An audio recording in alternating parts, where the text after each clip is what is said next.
Okay, I think I'm going to start. Just like to welcome everybody to this. This is the Lambda calculus tutorial. Hopefully you read the description of this, especially the part about nothing usefully practical being done in here. So if you're expecting something that you're going to be able to use at work, you're probably in the wrong place. Also, just a couple of little logistic things. You will get the most out of this by typing along and trying the code out as we go and experimenting. And I will also emphasize that almost nothing is obvious in here. So I want you to meet your neighbor at the table there and feel free to chat back and forth, what is he talking about, and what are you doing? You're gonna get more by trying stuff out. Talking with each other. I also have an assistant, Brian Ward, in the back with a traveling microphone. So if you have a question or something, just to make it a little bit easier for you people to hear it, maybe raise your hand and he'll come find you and you can ask the question. A little background on the tutorial. We're going to be talking about the Python's Lambda function a lot. Okay, so you've probably seen things like this before, hopefully. One thing about Lambda is that it is a way of defining a function in Python. It's just another way of defining a function. And one kind of interesting challenge with Lambda is how to introduce it when teaching Python. I actually teach a lot of Python classes, and this is something that usually comes up at some point. Maybe with the sort function or something, and it's oh, you use the Lambda function, and then you have to sort of describe this to people. I think that we have Stuart here who's taught a lot of classes, and one question that sometimes comes out is why is it called Lambda? I don't know. Does anybody encounter this in either just teaching Python to people or anything? It's kind of a weird name, right? It's Lambda. What's that about? And then you start answering that. It's well, it's called Lambda because everybody else calls it Lambda, which is sort of a non-answer, right? That's just deflecting to some non-thing. And then people can ask well, why does everybody else call it Lambda? And then it's well, they called it Lambda in Lisp. Or scheme or something, okay. So it comes from Lisp, and it's well, why did they call it Lambda? And it's well, they took it from the Lambda calculus. And then if somebody asks what's the Lambda calculus, then you start running away and horror. And actually just personally, before doing this tutorial, it's I didn't even really know the Lambda calculus at all. I think I'd crossed paths with it in graduate school at some point, but at the time that I did it, I was studying for qualifying exams and spending the other half of my time playing Duke Nukem or something like that. And my memory of the Lambda calculus was just zero. So this tutorial is kind of born out of that. It's what is Lambda calculus, and I don't know, how does it work? I think it's going to be really cool. My experience with it is this is just insane and crazy, and I think it'll be fun. So that's what we're going to talk about, and I'm going to kind of step you through it in sort of maybe an unusual way. But the thing that I wanted to start with is actually that thing that I got up on the slide, the Lambda x there. How would you teach what's happening there to a 10-year-old? I have a 10-year-old kid. He's taking, he's in 3rd, 4th grade. They're doing math. If you want to forget the Lambda part of that for a second, but just if you were to describe just how a function works, what's going on there? How would you teach that? Yeah. Well, so if you think about school, right? We all kind of learn functions at some point, right? They map a set of numbers to another set of numbers, right? Yeah. And kind of along with those, right? If you have the 3x plus 1, that's a function that you'll see in math class. But the Lambda is particularly an unnamed function. Yeah. Right? In school, functions almost never have names unless it's a sign. Yeah, yeah. But it's not even about the name. If you're just if you have a 10-year-old, you're just saying f of 4. What do you do there? You just it may be overthinking it. It's you just replace the x. If you were to describe what that does, it's you replace the x with 4. And then you do math, like it's like 3 times 4 plus 1. And you sort of describe the function as like, well, the whole thing that's just going on there is you just replace the x. Function, substitute the x. There's some interesting things that you could get into with like a kid, like if you said like, well, what if you have f2 plus 3? Like, how does that work? There's their issue, it's like, okay, well, you're gonna get 16, but like, do you do the 2 plus 3 first? Like, do you get 3 times 5 plus 1? Is that how you do that? Or do you have, do you do that? Like, you just literally take like the 2 plus 3 and like plug it in for the x. There are some variations there, but basically function, you take the thing in parentheses and you substitute the x. Okay, so you have that. Now, the thing that we're gonna start with is what if you were teaching programming and you decided right at this point to stop, saying you don't need to know anything else. Okay, so what if you had this sort of thought experiment where it's like you actually do not need anything else other than substituting the x. So imagine that you had Python. Okay, so you're going to do like the scene from like the Holy Grail on Python. You're going to like start chopping things away from Python, like non-essential parts of Python. I'll help you out here, like no packages or modules. That would solve a lot of problems, right? You get rid of that. What if you had like no objects? Or no numbers? Or no strings? Or no data types? You just basically just like start carving it away. Or you just start stripping things down, and it's like how much of it could you actually cut away and still actually have something that you could compute with? Like do anything useful. And the thing that we're gonna talk about here is actually an idea, which is what if functions are actually the only thing in the universe, and not only functions but just single argument functions, and nothing else exists. So you can write a function like you can say f of x, and you can have that, but you're not allowed to do anything else in your whole language. Now this is going to get a little bit mind-bending because you're thinking of function, like if you said return x plus 1, no. There's no numbers. Okay, so and there's no plus either. We don't have any operator. Okay, so that's a little weird.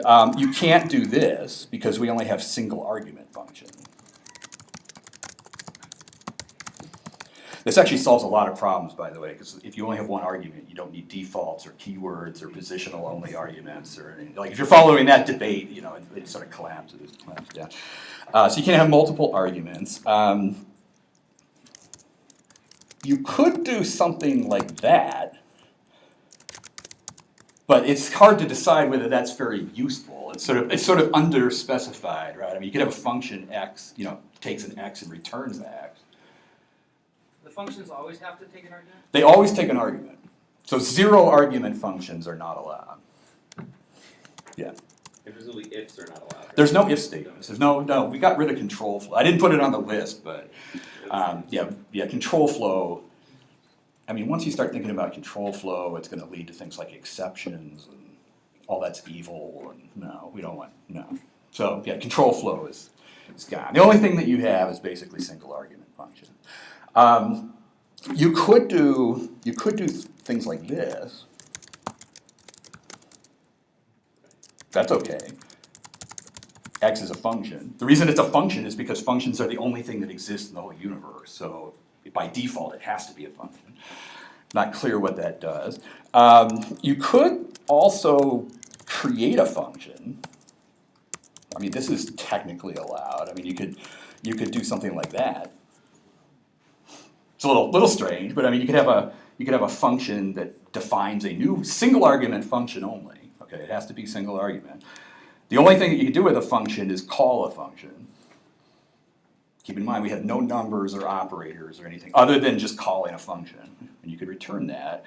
So you can do this sort of stuff, but now that the challenge is, could you actually do anything with that? Okay, I mean, again, kind of mad, you've taken Python, you've just chopped everything off of it, except for functions, single argument functions. Is there any, like, thing in the real world of any kind, anything that you can do with this, like, programming restriction? So I'm gonna let you ponder that for a couple of minutes here.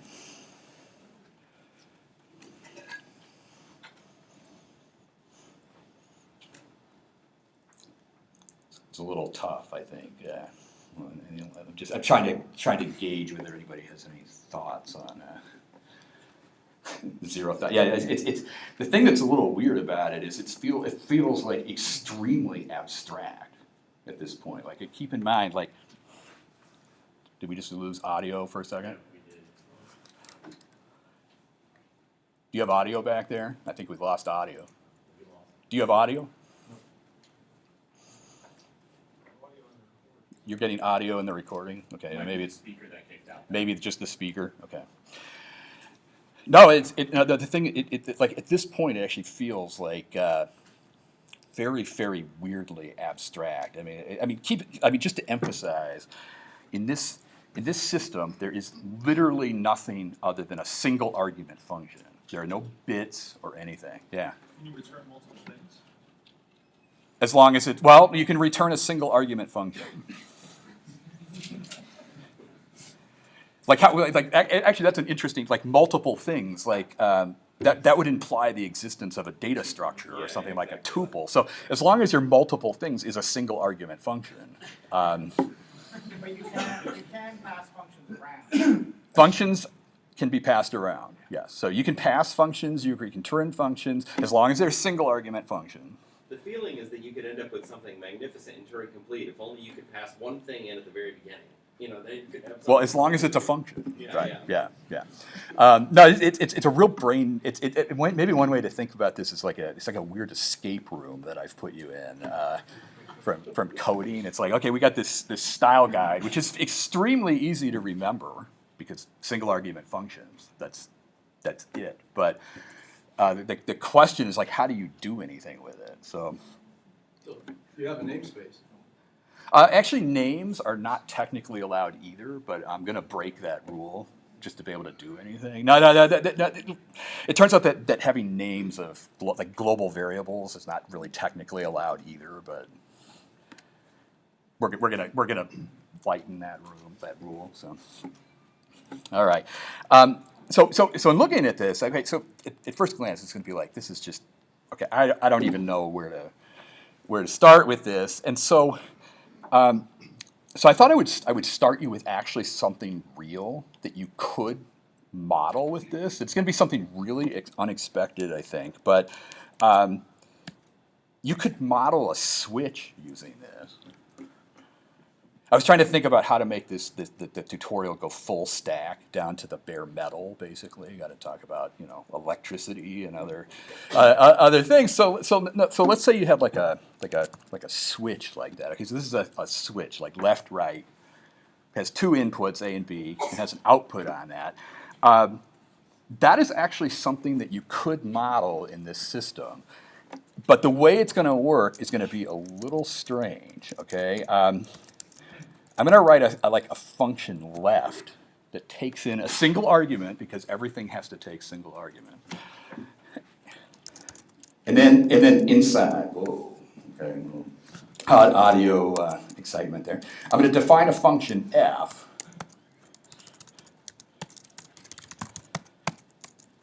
that returns the A, and then I return the function back. Now, at first glance, that's going to look really weird. I'm going to write a function right that does the same thing. Well, almost the same thing. Okay, so I'm going to have you type that in. Now, how this is going to work is this is essentially like a chaining of functions where you provide like an argument to the first, like the outer function. You say like, okay, left, A. That's 5 volts or something. Okay, think electricity. And then what it is doing is returning a function back. Like it's returning this f back. But you have a string in there. Yeah. Oh, well, okay. Yeah, well, ignore that for the moment. No, ignore that. No. Yeah, breaking the rules a little bit, but you're onto something important here in a second. Okay, so what's happening is like two inputs are coming in. There's like an A, which is like the 5 volts, and then the B is like maybe ground or something. And what left is doing is it picks out the A, basically. Like if you're in the left position, it means that you're picking the A. You're connected to the A.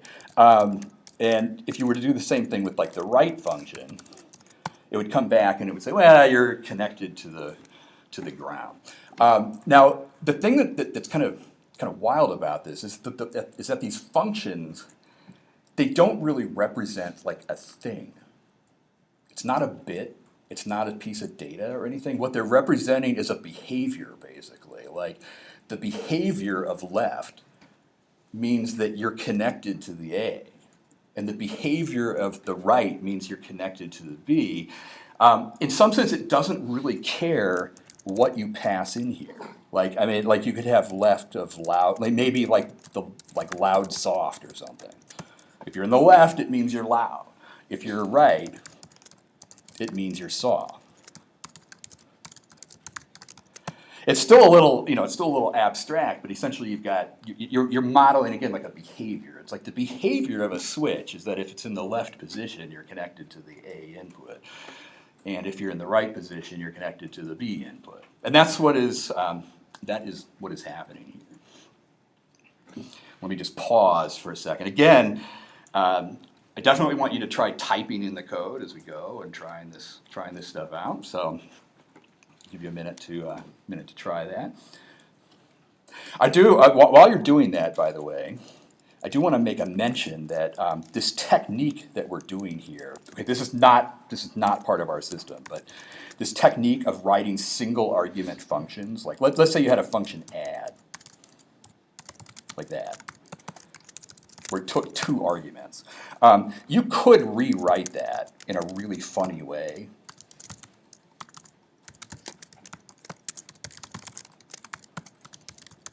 Using single arguments. This is not going to win you points at work doing some trick like that, but you can basically take like multiple argument functions and turn them into single argument functions. This is something known as currying.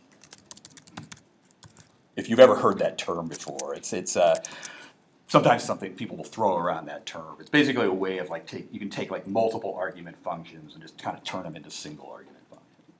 Again, you're going to have a lot of explaining to do at a code review if you were to show up with something like that normally, but that's what's happening there. All right, how are people doing? Questions? Okay, next thing we're going to talk about is, could you take that and spin it into the notion of truth? Most computers do have a notion of Boolean values, right? Like you have true and false. Could you represent like true and false using this scheme in some way?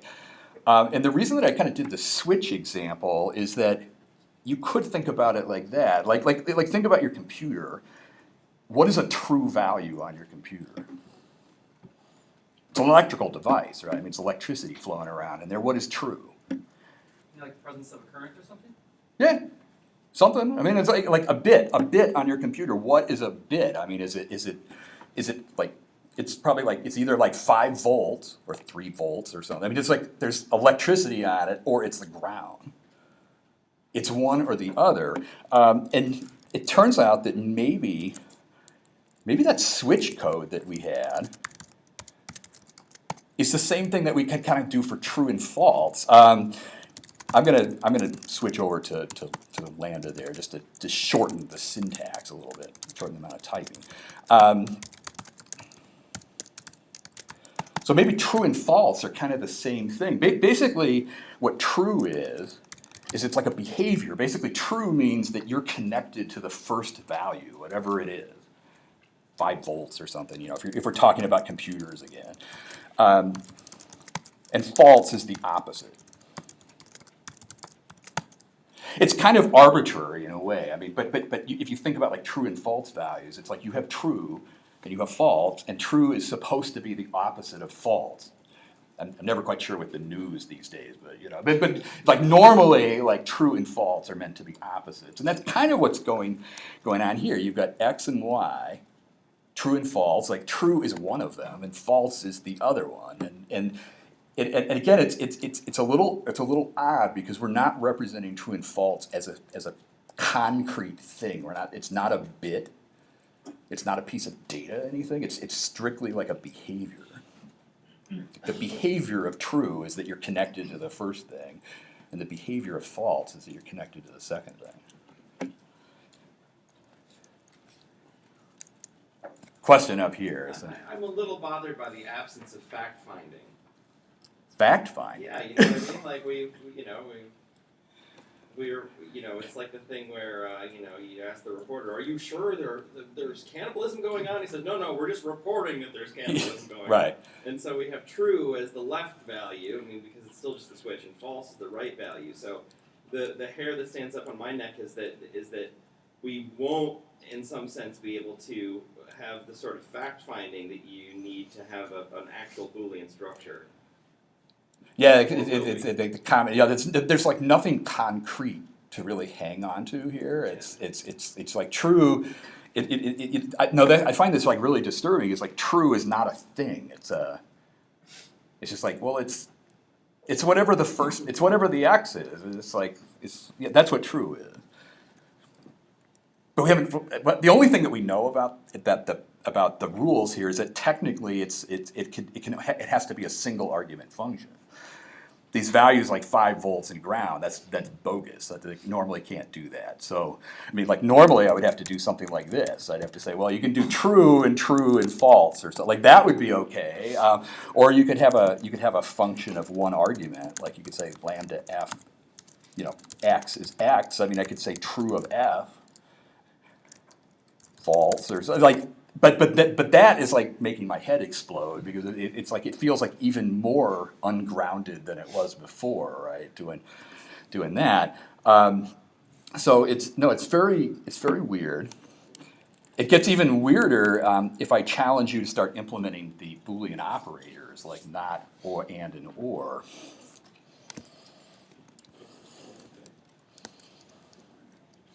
Let me take that away. No. Here's a challenge. Like, how could you define not?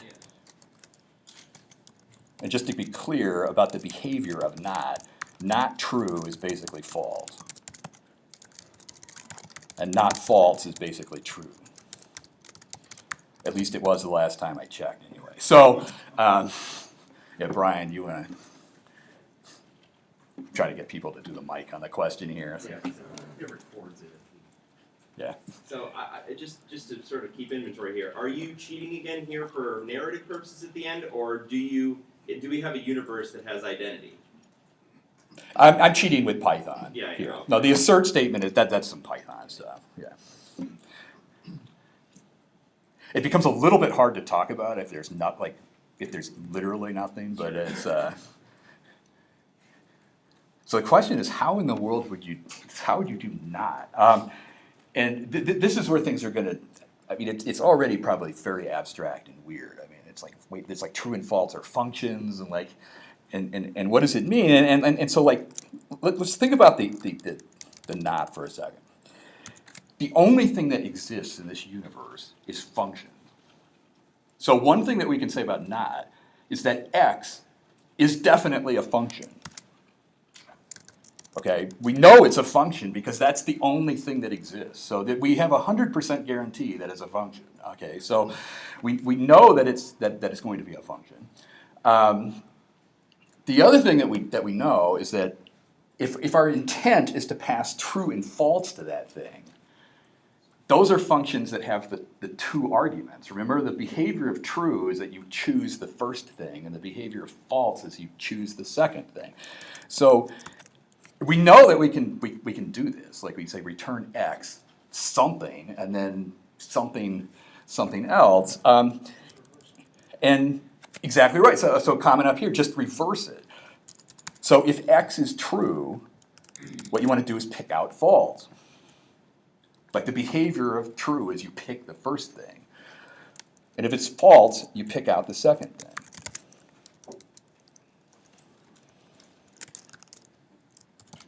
So not true is false.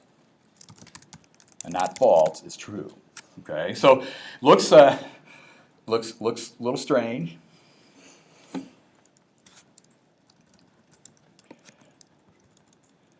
Leave that up there. Gets a bit more interesting if you start thinking about and an or function.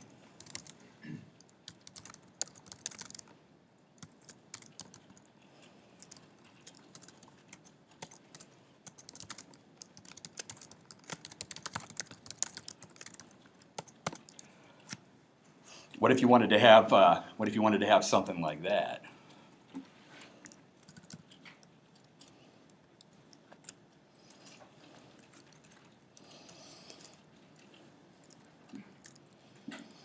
I'm gonna let you ponder this one for a second. I'm gonna give you a little hint on this one.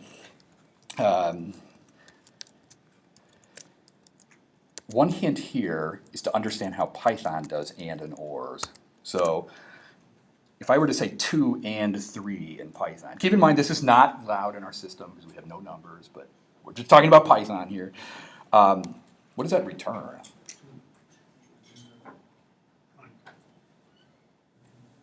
So that returns 3.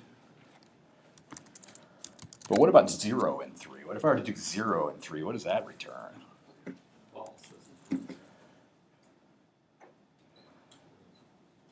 You're kind of saying like a hint of how to do this from Python. Basically, if the first item in AND is a true value, Python goes to the second value and uses that to determine the result. Like if the first thing is true, the only way you know whether it's like true or false is to look at the second value. If the first thing is false, like 0, then you're just done. You know that it's false. So like what comes back is 0. That is going to be a little bit of the trick here. We're going to look at the first value, the x. We're going to basically look at it and say, okay, what are you, x? Are you a true value or are you a false value? And then I'm going to return some things back.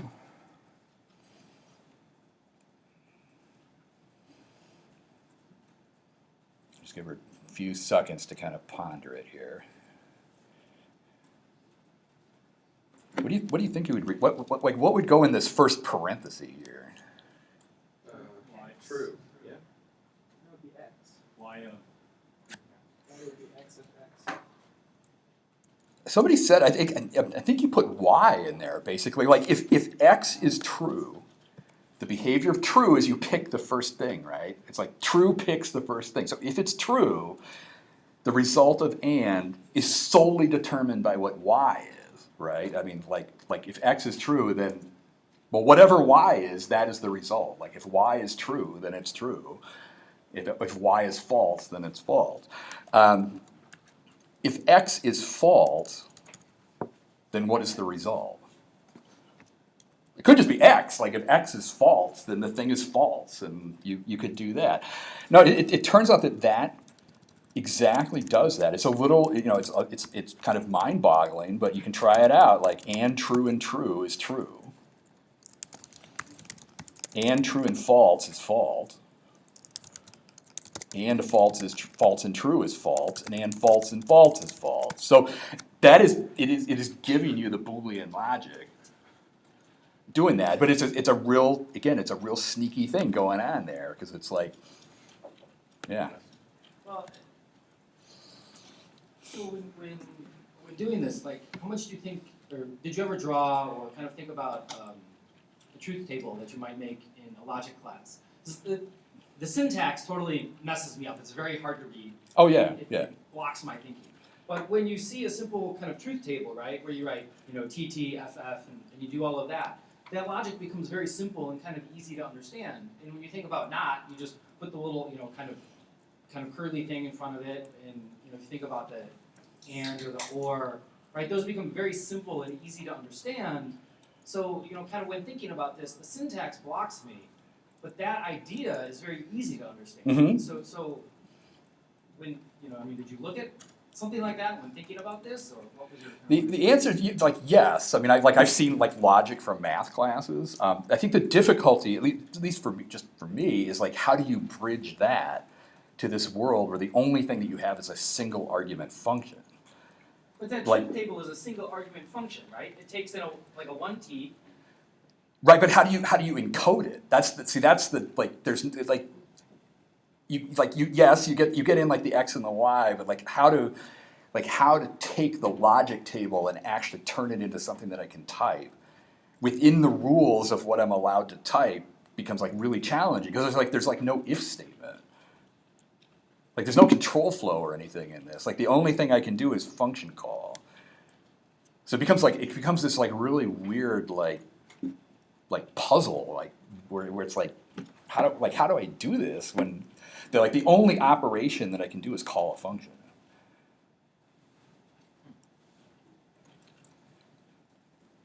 You're exactly on the right track though. I mean like if you're looking at this thinking like if like that is insane. I like never would have come up with that. I mean, that is totally the correct like response to that.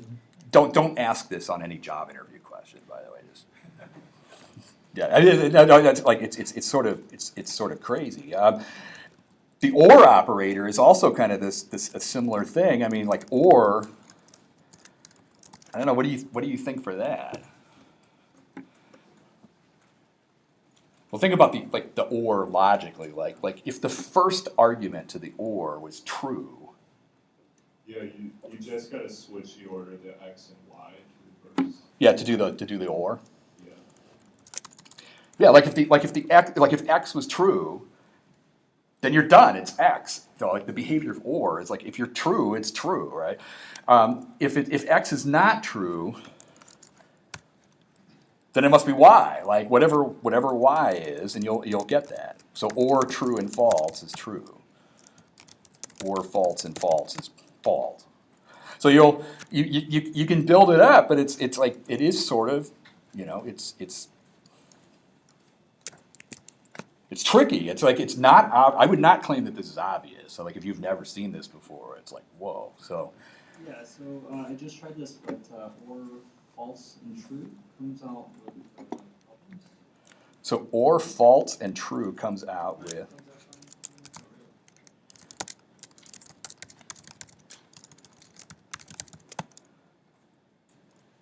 Yeah, that should be okay.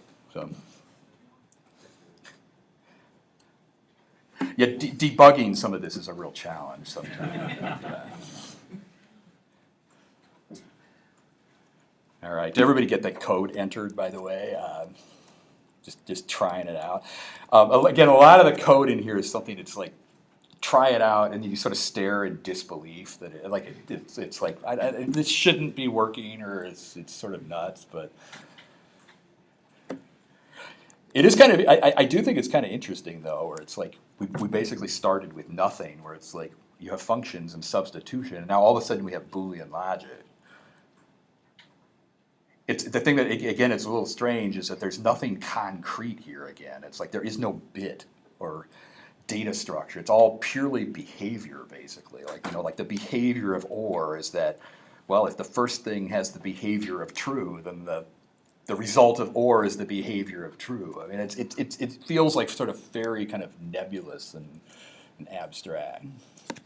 So, at first you started, you can only have kind of a single argument function, right? But then you made add with the kind of two function calls, right? So we can then infer that we could have kind of an infinite number of function calls, right? Mm-hmm. So technically you could take any number of things, right? And so if you wanted to represent something, say you wanted to represent a simple kind of three-letter alphabet, right? You could just have each bit, so to speak, be some n number of function calls to represent a string in that alphabet, then, right? You are exactly right, and you're actually on to the very next thing we're going to talk about, which is like how would you represent numbers? you want to represent like integers or something. Like, let's forget about letters per se, but let's say you were thinking about numbers. And one thing with the numbers is to maybe not overthink the numbers, but to go back to kindergarten. Okay, so like how do they teach like preschoolers how to do numbers? And it's like there's a lot of like finger counting kind of stuff, like 1 and 2 and 3, and then they show you pictures of like, well, how many gummy bears are there, and how many, it's always showing like a visual representation of like a certain number of things, and or maybe you do like score marks or some other thing, and if you wanted to do numbers, could you do something like that with functions? And the answer is actually yes. We had a comment up here. It's like, since you can have like an infinite number of function calls, maybe you could use that for numbers. Let me show you one of them to give you kind of an idea. Like maybe 1 is where you do one function call on x. Like you say f of x. I call the function once. That's the number 1. It's like a repeat. And then maybe the number 2 is like 2 function calls of x. Like you just say f of x. It's like holding my fingers up where it's like 2. Okay. What would 3 be? Big quiz time. What is 3 in this universe? Yeah, f of x. Now, you're going to look at that and you're going to say, like, what is that? Like, I mean, okay, so it's like, again, this is like purely it's like functions all the way through, but like what is going on here exactly? What the numbers are representing, again, is a behavior. It's not a thing. It's not a bit pattern or anything like that. The behavior of 3, for instance, means that you take a function, f, and you call it like 3 times on some, like you start with f of x and then you do f like 3 times in a row. Let me show you an example. Let's say you had a function increment. Again, this is not allowed in our rules, okay? So this is like legal in the rules, but this is just purely for like demonstration purposes here. Basically what the numbers are is if I said incr of 0, that's like the number 1. I did incr 1 time. If I did incr 0, that's 2 times. I did incr 2 times. And then if you said incr, like if I started doing it like a whole bunch of times, I mean, essentially it's like repeating that function basically a whole bunch of times. Essentially what we've got up here at the top is an abstraction of that idea where instead of writing out like incr like that, I could just say 3 incr 0. And it would do it. It's like 3, basically you give me a function and a starting point, and it will just like turn the crank like that many times, like 3 times. The thing that's really odd about it is it's all extremely abstract. It has like the number 3 does not actually care what the function is or what the x is. It's like a behavior where it's just like, I'm going to turn the crank 3 times. I don't really know what it is, or I don't even really care what's going on. I'm just going to turn the crank three times on it. I mean, just as something wildly different here. I mean, I could have a function p that maybe this thing takes we'll introduce like Python tuples or something, just to do something really radically different here. Like here's a function where you give it like a tuple, like 0, 0 or something, and it increments the first value, and so forth. You could do that. Like you could say, well, what's 3 of p applied to the tuple 0, 0? And it comes back with like 3, 2. I mean, essentially it's just like turning, like the numbers are basically just like turning the gears without any regard for what the actual function is. As long as it's a function with a single argument. Okay, we're still in the single argument case here. Okay, let me put the code back up. let me see if there are questions here. Let's pause for a second. I do want you to enter that code and try it out here. So if we're, you said there were no exceptions in there, right? But seeing as how you're starting to do math, right? If you get to divide, what happens when you divide by 0? We haven't even gotten there yet. What was that? I don't know how to add. We don't even know how to add yet. We don't have to divide. I mean, are you like that's like in the next version or something? I mean, we don't. No, but like all we have now is just like a representation of numbers, like okay, the number 3 and 4. You know, like I mean, we can type them out. We're actually hitting a bit of a problem here, which is like, how do I get more numbers into my system? I mean, do we just make like a big file with like the first million numbers in it and then like type it out? I mean, that's a little bit weird. There are some other kind of interesting things going on as well.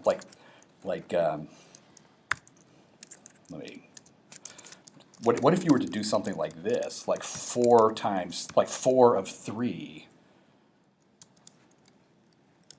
I don't know, like what if you were to do that? Remember that a number means that you repeat something a bunch of times. So what I did here is I just said, well, I'm going to do the 3 function 4 times. Multiply. No. Let's try it, like a increment 0. I don't know, what do you think the result is there? Any 12? 81, yeah. What that's doing is it's doing exponentiation. It's doing 3 to the 4th power. Like 3 means do something 3 times. So if you do 3 times 3, that's 9. Times 3 is 27. Times 3 is 81. Is exponentiation just a form? It's a form of multiplication, right? Yeah, at some point.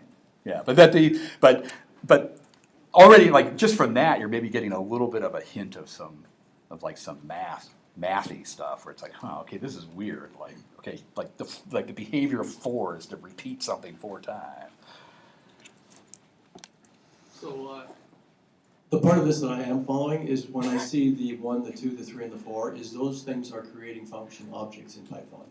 And Yes. they're unique objects, and they represent unique things, which we happen to name 3 and 4 Yeah. and 2. Yeah. So is that helping me or making it harder for me to understand the rest of this? Well, if you think of them as And objects, we have you're names, sort of too. going down the wrong. Yeah, I have to name them something just to even refer to it at this point. I mean, the thing that I want you to focus on is that they are functions. Okay, so Lambda defines a function, and this is a function that returns another function.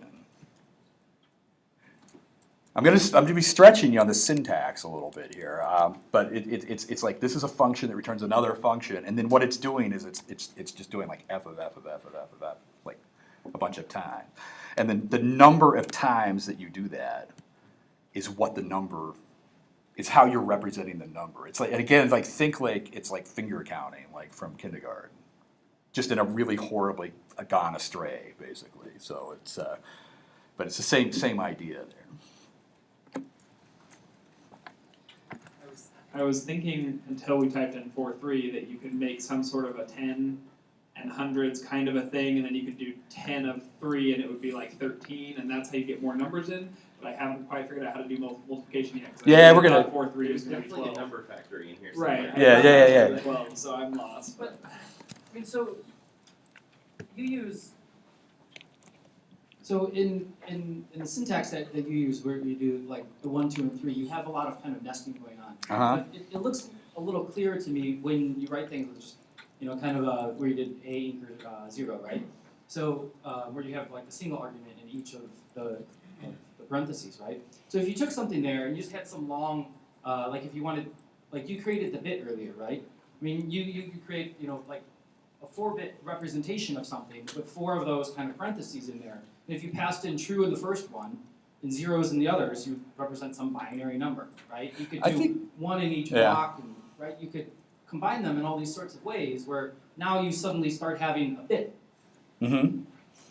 I think you probably could do numbers in that way, but then you could go like down the binary route of numbers, but then you're going to hit like an upper limit at some point. Well, now you're writing binary. Now you're writing binary. Which, I haven't explored that angle, and I got to go down that direction, but I could see going that way. Yeah, this thing here is something known as the church numerals, by the way. Is kind of a name for it. There is a challenge though, and we're kind of getting to it, which is, well, before we get to the challenge, there's some other challenges. One challenge is how do you implement 0? That's a picture of the black hole, by the way. It had a bunch of Python code involved. I thought I'd include that there. And to be clear, our universe here doesn't have none, it doesn't have pass, it doesn't have any sort of null concept, right? There's no null concept. just No. return X. Yeah. The thing with the 0 is that first of all there's an API for numbers. Not to talk about APIs in here, but the API for a number is that you take an F and you take an X. If it's not that, it's not a number. Okay, so it's like there is a very strict protocol for what numbers are going to be. The other thing. Oh, by the way, I'm getting kind of tired of typing the Lambda. By the way, so I'm going to use Lambda. I realize that this is not going to work in your editor, but you're going to have to do a little. I'm going to require you to do a little mental substitution here. So the key to a good tutorial is to use a custom environment. So we'll come to that in a second. So the 0 is basically going to be lambda f, lambda x. And the question is like, how would you represent 0 in this system? Well, 1 is like 1 usage of f, and 2 is 2 usages of f, and 3 is 3 usages of f. What do you think the 0 is? 0 usages, right? Yeah, x. Like you didn't use f at all. It's like you just gave me an x, and it's like, okay, you didn't do anything to it. So like the 0 basically means you didn't do anything. So if I said like 0 incr of like 0, it means you just stayed at 0. You didn't call the function on it.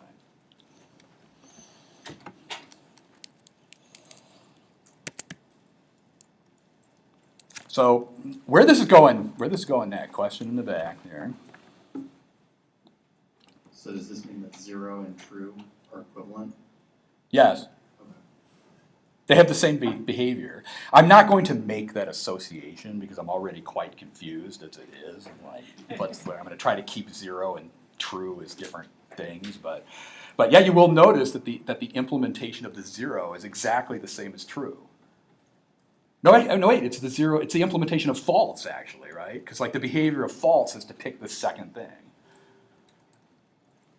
So here we're picking out the second thing. We're picking out the x.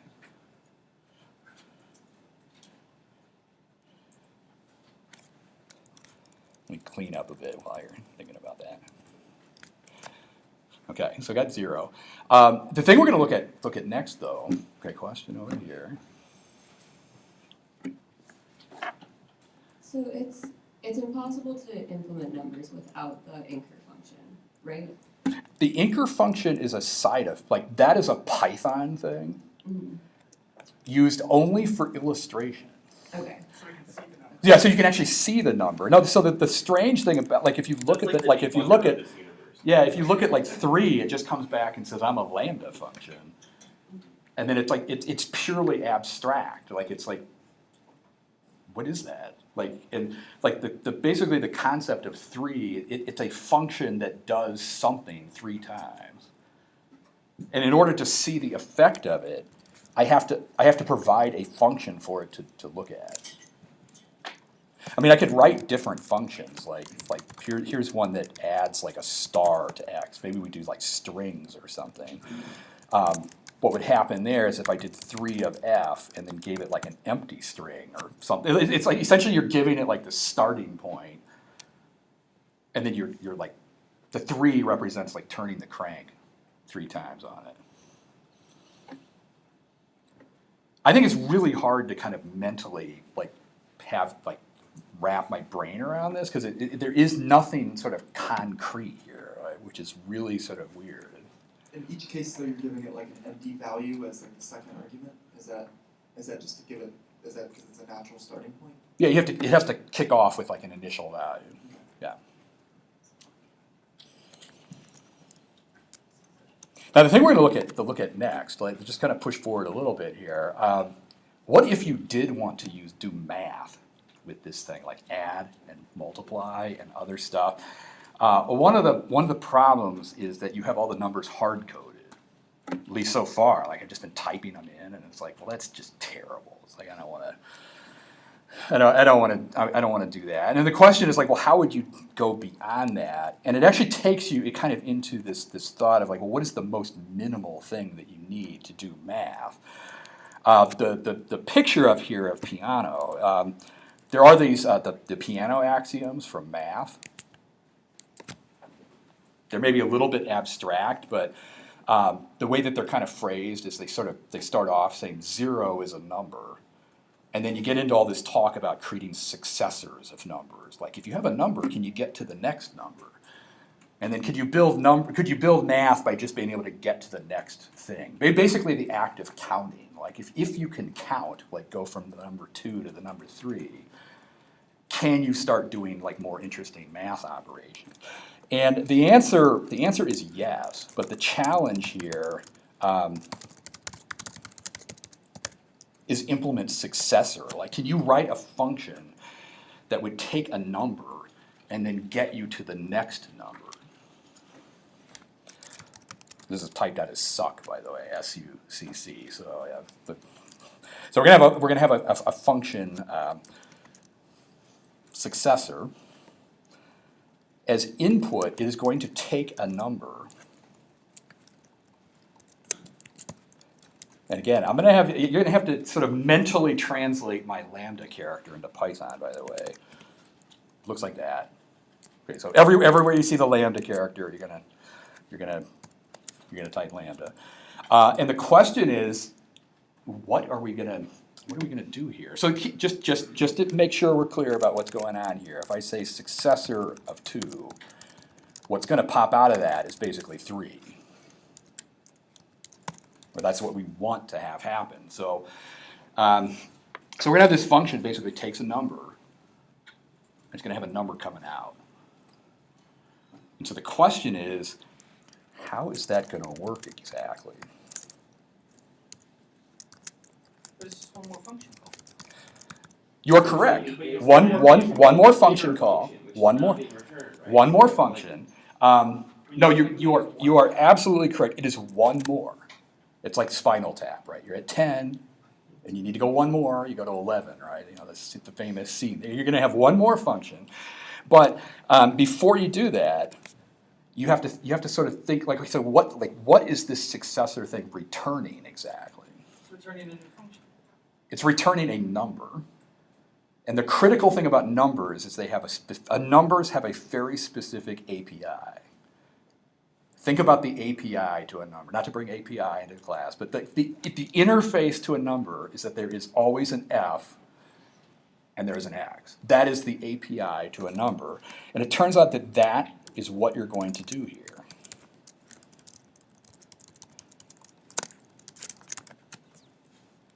Maybe parentheses might help this out a little bit. Like basically, you're going to be returning a number. It takes an F and it takes an X. Okay, we're going to return that. We're going to use your comment, which is exactly correct. You're going to do one more F. That's go to the next number, you have to go one more. So there's going to be an F out front, which is the one more. But then what is going to go in the parentheses here? My head thought it was going to be X. But... So the behavior of a number, right? Like a number, you basically give it an F and an X, and it repeats that many times. So this is basically the old number here. Okay, so that's the old number, and then we have the extra F on front. That's taking us to the next number. So if I were to say successor of 4, for instance, it's going to come back with this crazy result. It's going to say, okay, function lambda, and you're like, what is that? Well, if that is working correctly, it's a function. So I'm gonna use my magic underscore variable here. I should be able to pass that like inker in 0 and it'll come back and say, oh, it's 5. The successor of 4 is 5. So if you use that, you're getting 5. Okay, now just to see the syntax of that written out. I did anticipate this problem, by the way, so I'm going to leave that. What do you think about doing it as a def? Does anybody else want to see that? Am I the only one? Yeah. I really like this kind of syntax because you have that lambda symbol and then you have, I really like the syntax because you have that lambda symbol and you have the word lambda, but we began the talk with the idea of substitution, right? Yeah. So you just take that symbol and you substitute this other symbol into it and then it just kind of works. Yeah, I'm just doing it because All you I'm do is I'm def lazy. n, right? Yeah. Yeah, It sure, would sure, be of course. forever, but Yeah. I just mean the indentation. I feel like I have an easier time seeing a crank. Now one thing. Now your comment on the notation, like I actually am. I am doing something very deliberate here, which I'll get to. If you read papers about the lambda calculus, they tend to use very cryptic mathematical notation with the lambda character and other stuff. I am steering you a little bit in that direction. So at this point, this is basically Python code, except that I have replaced the lambda word with the lambda character. If you must know, my editor is literally doing like a string replace on it. Like, I mean, I have a custom environment. It's taking my code. It's just like, oh, if you see the lambda character, just replace it with the word lambda. So it's a notational shortcut there. If you're done with that, by the way, I'm going to give you the challenge of implementing add and multiply. Well, wait a second here. Yeah. So if we have a successor, do we have a decrementer? Can we go back? So We do not, and I'm not going to address that question right now. But it is something to think about, which is like, how would you go to the previous number? Like unturn the crank. Like, yeah, how do you undo a function call? That seems like a really weirdly tricky, kind of crazy thing. And I'm not going to address that right this second, so. I mostly just wanted to comment on the underscore method, so everybody can clear, including myself.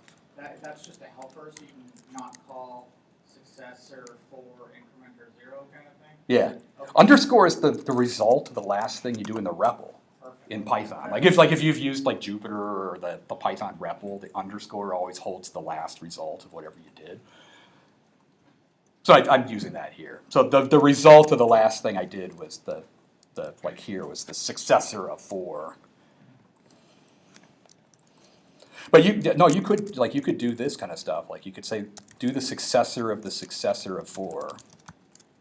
Like do it twice, and then pass in the inker function in 0, and it would come back and say, oh, that's 6. 2 successors of 4 is 6.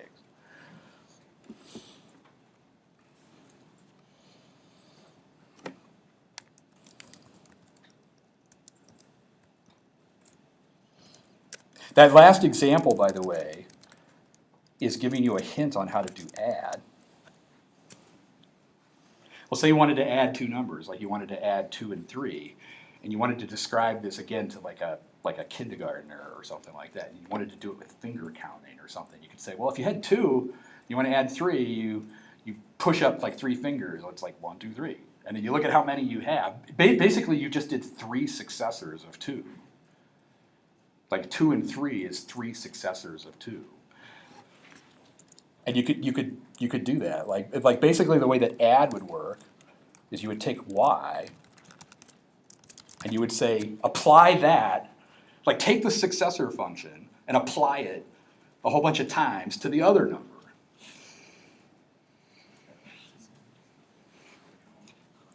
So when I learned math, like there's a certain way to kind of think about it, but I mean, there's the other idea, which is that multiplication is just repeated addition, right? And exponentiation is just repeated multiplication. So you have these things that are kind of nesting or just like repetitions of themselves, right? So now that you can add 1 to something, which is why the Italian guy for his name, but he had to start somewhere. So he started with 0. You start with He said 0. You can add 1 to something. Yeah. And if you can just do that some infinite number of times, you can get Uh-huh. anything. Yeah, yeah.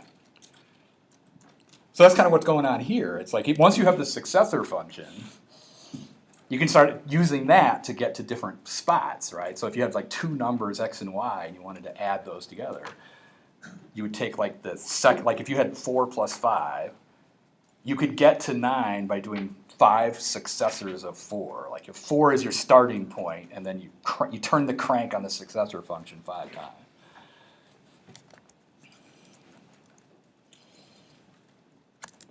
So add ends up looking like this thing that I've got here. I'm going to put up the Python syntax for that again, just to I'll have you try that out. So what's the tutorial on your custom environment? Yeah, we'll get to that later. Yeah. What, you want to be able to use the Lambda in your Python code? No, I'm just interested. You think they really wants to know? What, the custom environment? Yeah. Nah, nobody wants to know about it. You're better off not knowing. Better off not knowing, yeah. Multiplication is something that you can also do.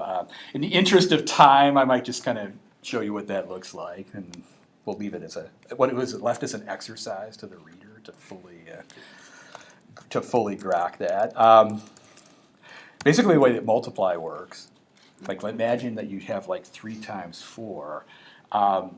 What you do with multiply is you're going to take the function, like you take one of the numbers, like x.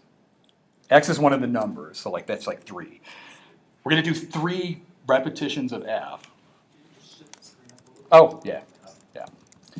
And then we're going to do that y times. Well, you try this out here.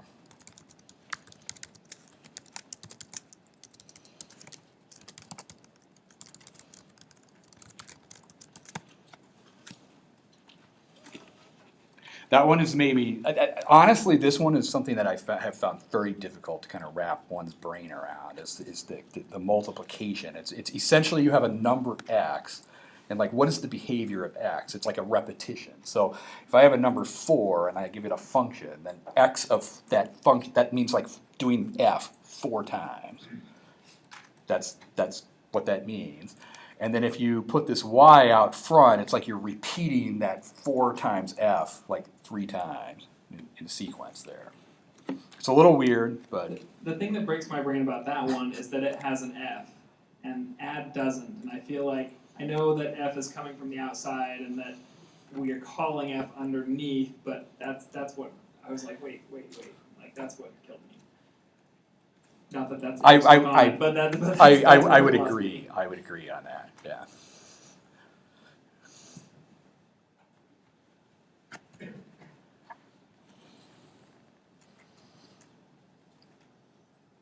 All right. Did that answer your question? You had a question. Yeah. Okay. Is anybody's mind like fully shattered here? A little bit. I don't want to dwell too much on the exact implementation of that. I think maybe the kind of interesting thing here is that we have kind of bootstrapped ourselves out of nothing, like this idea where it's like, oh, all you have is single argument functions, and you have nothing else, and like all of a sudden we do math. Like, we have not violated any rule here about any of the functions. It's just like pure functions.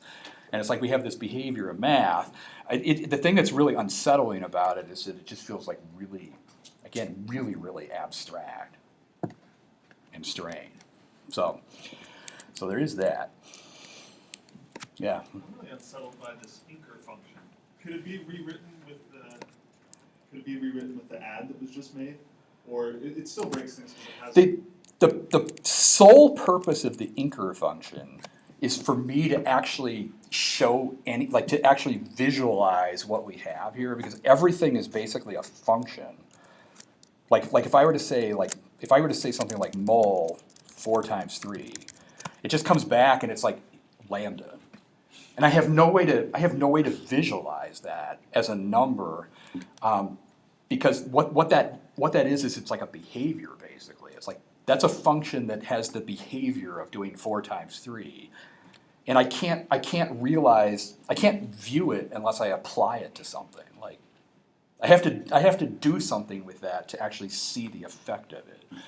So the inker function is actually not needed.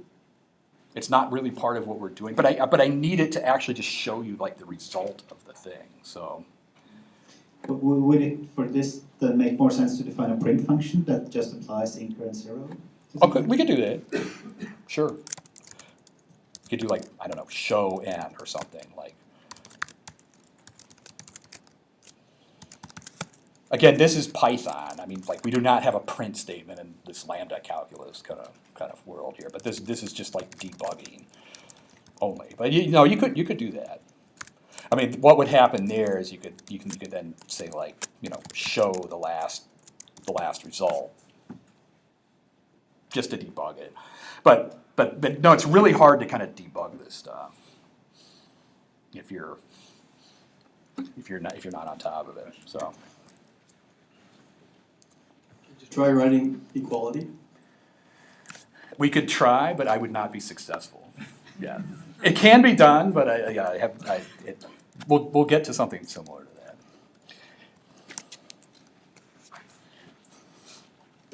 So I think this is kind of interesting because when I look at what you've written there, which is multiply 4 and 3, right? Multiplication basically takes 2 arguments, right? Uh-huh. I mean, you've written it as it takes kind of single arguments, but my mind just drops the middle parenthesis and substitutes a comma there, right? So multiplication definitely seems to be a behavior to me, right? Like it's a little machine that turns some crank, right? 4 and 3 represent numbers, which kind of feel like state. But you've defined them earlier. They're also behaviors. As behaviors, right? But it has to go back to 0, which is also actually a function. So 0 itself is a function, but it's kind of the initial state starting point, of which inker is then your kind of grounding like machine. Mm-hmm. So I'm seeing F here as like a generate starting value thing where you're shoving inker 0 into that, right? If you just plug 0 into that, would it still work? Like instead of 0. Inker 0. Like here, like that. Or, No, I mean sorry, the numeral 0, just for the debugging. Oh, that? Yeah. It would blow up because it's not a function. Okay. So if you did it, well, I lost my. Like if I tried to do that, What if you did? it blows up because it's basically trying to call that as a function. What about inker of like -1? Same thing. Same thing. Yeah. Okay. Actually, no, I don't want 0 there. I want the inker. Yeah, inker. All right. Now I do want to do one little digression here. You're gonna indulge me for a second here. This thing that we're doing with the numbers is a little weird. Like, well, maybe a lot weird actually. I mean, like where you have like the chaining of operations like that. And I was trying to think of some way to bring this back to Python in some capacity. And one example that I was thinking about was maybe the JSON object from hell problem. Okay, probably people do stuff with the web, right? You get like a lot of dictionaries, and it's like dictionaries upon dictionaries and all this kind of stuff. And what if you wrote a function, like you had a function like get C, where you gave me a dictionary, and then what you were trying to do is kind of like navigate down into that, like that, get C of data. Essentially, what it's doing is it's like navigating down into nested dictionaries. That thing that you're doing there is kind of the same as this function thing of repeated application of some operation. Basically, you do the get on the outer dictionary, and then you take the result of that. You do the get on that, and you're kind of like progressively like going down into a bunch of dictionary. Do people see that? Yeah, question in the middle. I thought you said this wasn't going to be relevant for work. Oh, you'll see in a second. Yeah. Good. No, I'm going to make it irrelevant in a second. Okay. So you have this chain. Okay. I've had code like this that I have to deal with. Like you have the chain dictionary thing. But one of the problems that you sometimes run into is that people give you malformed data.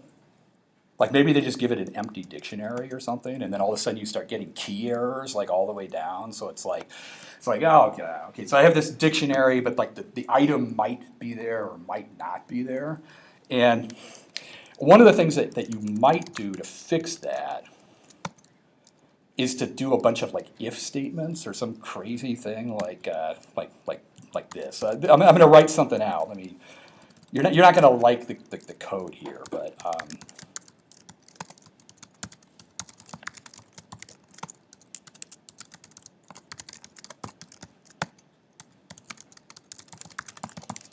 We're going to have like a horrible code review later here.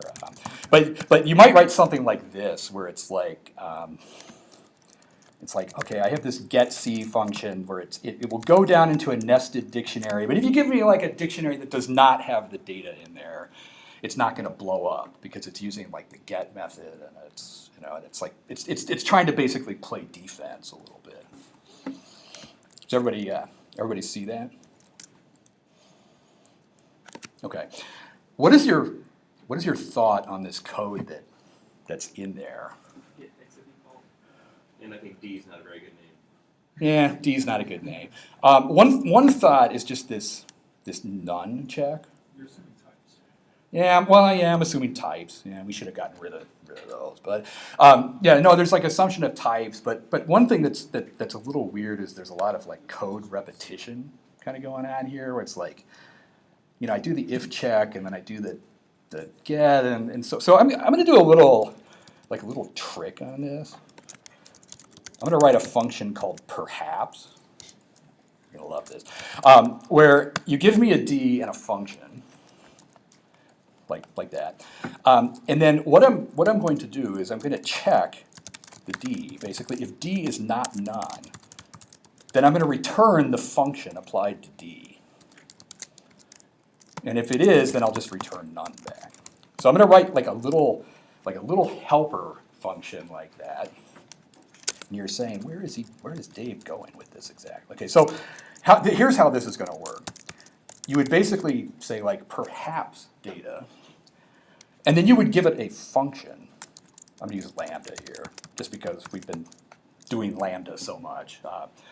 We'll do that. So the idea is like, you give me data in a function, and as long as the data is like a not none, like a dictionary or something, I'm going to call the function.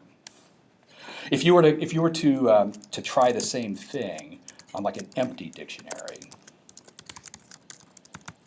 it just comes back with nothing. Where it's like, oh, well, the empty dictionary didn't, well, actually, it would have called this, but you're just getting like the none back. Okay, so I'm writing like this little perhaps function. And maybe I could start doing some chaining with that.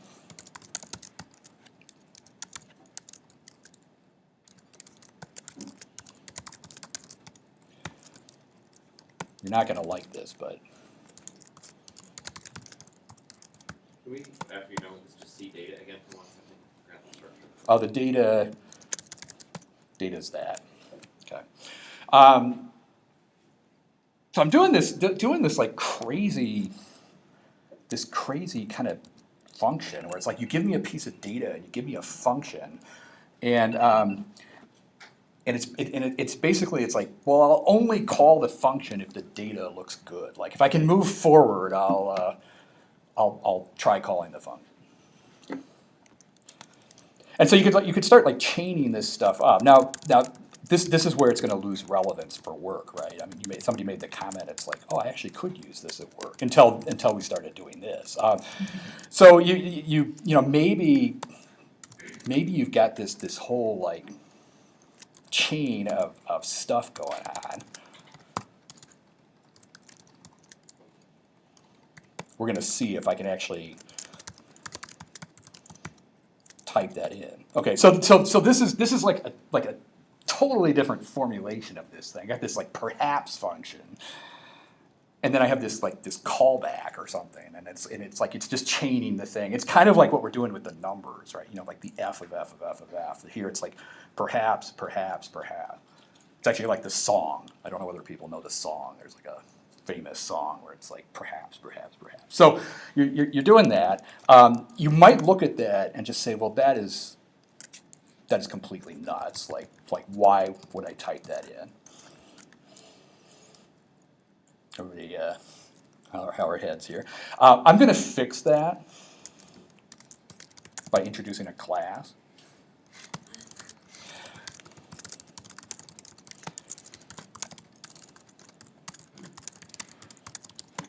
Classes are not part of the Lambda calculus, by the way. This is a digression. Okay, so I'm going to introduce a class, and then as one does, we're going to do operator overloading, and we're going to do the check here.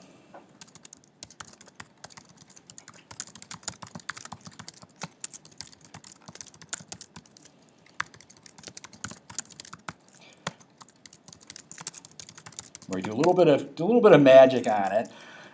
What this is going to allow us to do, and let me pull the slide up a little bit here, is you're going to be able to do perhaps data, and then start chaining it through a bunch of functions.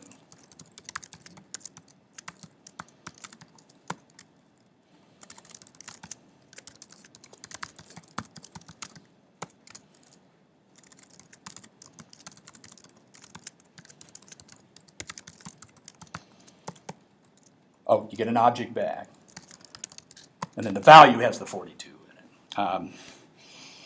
So you end up with that. There's going to be a quiz on this later here.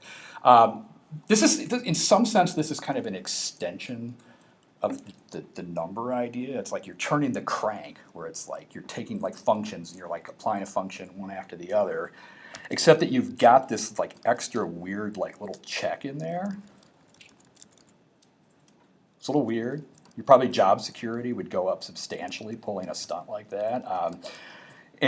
So the reason that I've done this, you're like, where is he going with this? I guess my only comment on this is that perhaps this is a monad. If you've ever heard that term kind of floated around by the functional programming people, it's very difficult to kind of pin down what it is. And this is an example of one. So if you've ever heard that, it's associated with like turning the crank on a lot of function composition and other things. Are you saying that perhaps is an example of a monad, or maybe? I am carefully choosing my words here because anybody, yeah, perhaps this is an example of a monad. And I've been very careful there because like anytime anybody tries to define monad, they get like about 1,000 people coming on Hacker News and pouncing on them to tell them how it's wrong. So I'm fully expecting that, but I'm choosing my words carefully here. Like if it ever comes up, if somebody says anything about monads, you could just say, oh, it's like the song. You know, the perhaps song. And then they'll probably get like even more angry and, you know, who knows here. We do have to do the break in a second, so we're gonna do that in a moment. Can you repeat what you said the API was? That something takes what, a function and a number? For which part? The perhaps thing? No. I mean, just kind of earlier, you said we had one basic API, right? Oh, for numbers. Yeah, numbers, it's always a function and a starting point. Function, Starting point, yeah. All right. We are going to do a break. When we come back, we're going to do, it's going to get even more insane. Now, when we come back, we're actually going to talk about how to do something that looks like computation with this.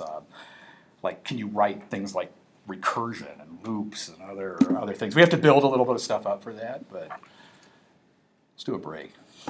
So I think we're breaking until 10:45, I think is the end of the break. So.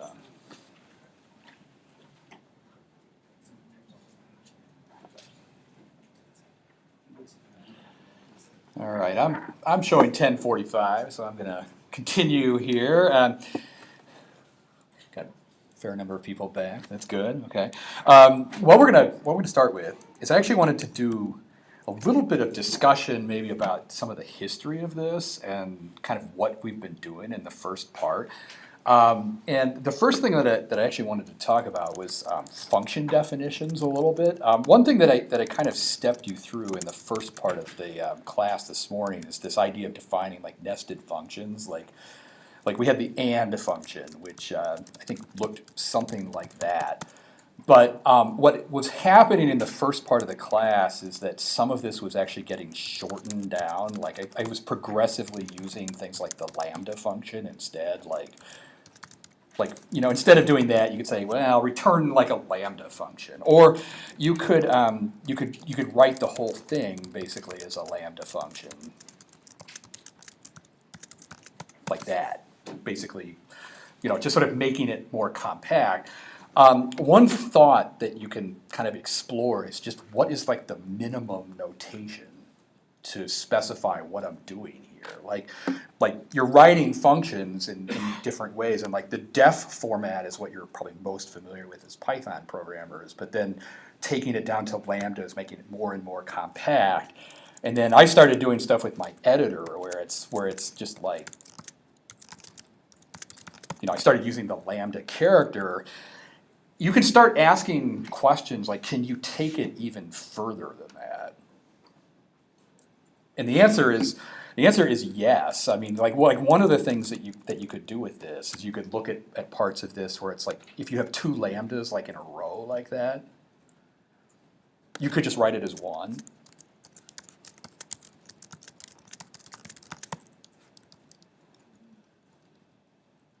That's another syntax for it. You could also look at some of these things like these things at the end are basically chained function calls, like x is applied to y is applied to x, like that. You could just get rid of the parentheses. And then as a final step, you could just get rid of the colon too, because one dot is clearly easier to type than two dots. So, so you could write the code. I mean, like that. The reason that I'm showing you that is that's the syntax that you will see if you start reading papers about lambda calculus. They tend to use like this very mathematical syntax, and essentially all of these things are basically the same. I mean, like this last thing, this is a function that takes two arguments, sort of one at a time. I mean, it's kind of hidden, and then it's applying x applied to y applied to x. Like if you wanted to see the Python code for that, that's what it is. I mean, it's literally Python code that's doing that, but it's been written in sort of a highly compact way. So, so if you do start, you start looking at again, lambda calculus, you're going to see this kind of use of symbols, basically. So the question I have is pretty useless, but I think it's in the spirit of the whole exercise we're having. Yeah. But it's great, by the way. Really, I like it. Using this syntax, can x and y be more than one character, or that's a limit? Usually in the lambda calculus, the variables are one letter. Okay, so you only have like 26 or something like that? Yeah. Okay. Yeah. I think actually in the original, like in the lambdas calculus paper, they say if you need more, you just put like bars above it or something, or subscripts or something. It's a math paper, so they kind of go in the math thing. But as written though, it's like we have 26 variables. You don't need more than that, right? I mean, yeah. So when I think of the word calculus, maybe this is an incorrect or incomplete kind of understanding of it. It's generally understood as like the study of the rates of change. Is calculus in here meaning anything about rates of change, or like what does the term calculus mean? When it has nothing to do. Yeah, the question about it has nothing to do with calculus as you would have learned in like high school or anything like that. But your question is actually onto something else. So part of what you have in this lambda calculus is a certain like I don't know, symbology, if you will, where it's like this is a way of writing a function. Like you have x and y are variables, and lambda means you have a function, and variables next to each other means that you're calling functions and so forth. But where the calculus part of it comes in is there are a bunch of conversions that take place on these like lambda expressions. And there's actually some things that you can do with functions. So I'll kind of go through some of these rules. One rule is that you can rename an argument. illustrate that. So let's say you had like lambda xy, xyx. You could, if you wanted to, just change one of the variables to some other name. This is something you can do in, like, this is something you do in the IDE, right, in Python, right? And it's like, oh, that was a dumb name for some variable. I'm just going to change the variable to some new name. You can do that. So that is one rule, is you can rename arguments. There is a caveat. You can't introduce a name clash. So like if somebody was already using the variable z for some purpose, I can't just rename x to z. Like, I mean, it's like, so you can rename things as long as you don't introduce a class. This is something known as alpha conversion. If you kind of read papers on this. Another rule is that you can substitute argument.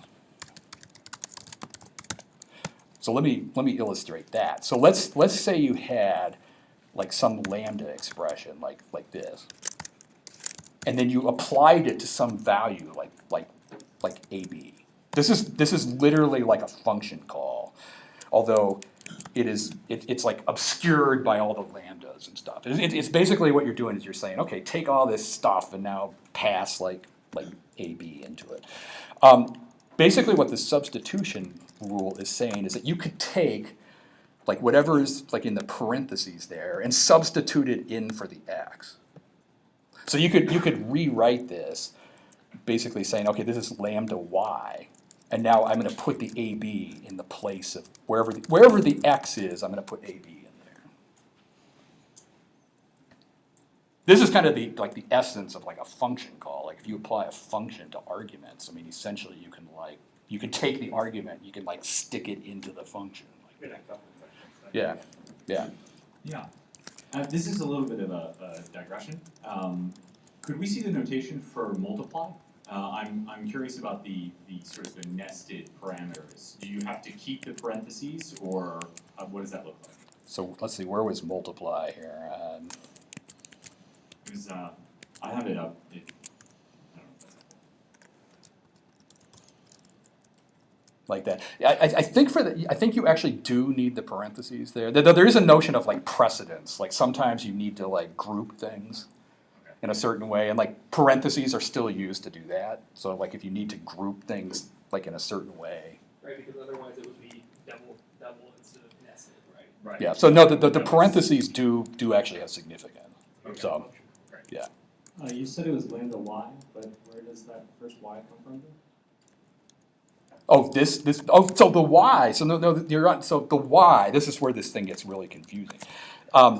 Here, there's only a single argument, which is the AB, and it turns out that the AB went in as the argument x, and because it only went into the x, the y is remaining. There's like a remaining argument y that needs to be provided. If you had like a second thing out here like z, then that would become the, like, what you would have is the y would basically go away, and you'd have like the z. So the reason that was basically like a lambda y there, so I only gave one of the argument. I don't want to dwell on this too much, like the substitution thing, but just the gist of the idea here is that you can basically substitute the arguments. It's like you literally take the argument, you just paste it into the thing. There is also a caveat on that you can't introduce name clashes. Also with that, here's kind of a weird example. Like let's say you had lambda xy, xyx, and then you decided to pass in like xy into that. This is like a really mind-bending thing, because it's like, is that xy the same as the xy that's in the function? Let me give you a Python example of this. Let's say you had a function like f of xy like that. I don't know, maybe, I don't know, 2 times x plus y or something. Okay, we're in the Python world, and let's say you had like an outer x and an outer y like that. You run into these, it's basically scoping issues. Like, is the outer x the same as the x in the function? No, because it's like x was basically an argument that got passed in. Though, like the global x's and the local x's are different. Like the xy are different. That is the same thing that's happening here. If I have a function that takes x and y as an argument and does something with it, any like xy that's outside, that's actually a different xy. And you can actually run into like really weird problems with that. Actually, maybe like a different example of that. Like let's say I were just to pass in y there. This does not get reduced to lambda y, y. Like it's like no. Okay, just put no like that. The only way that you can actually fix that is you have to rename one of the variables. That's actually what the first rule is about. It's like if you want to do that, you would have to rename one of the variables, and then you could then you could do the thing.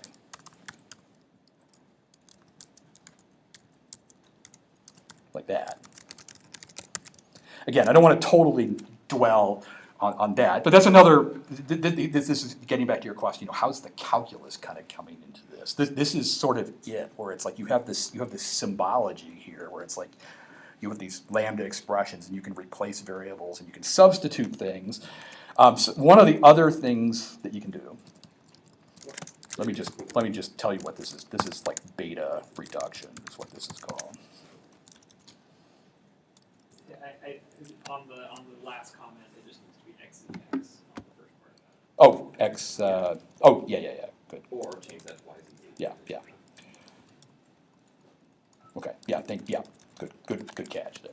Yeah, the debugging is always a little difficult on this. So you have rules like that. There is kind of another rule that is, well, I don't. I'll do kind of a simple example of it.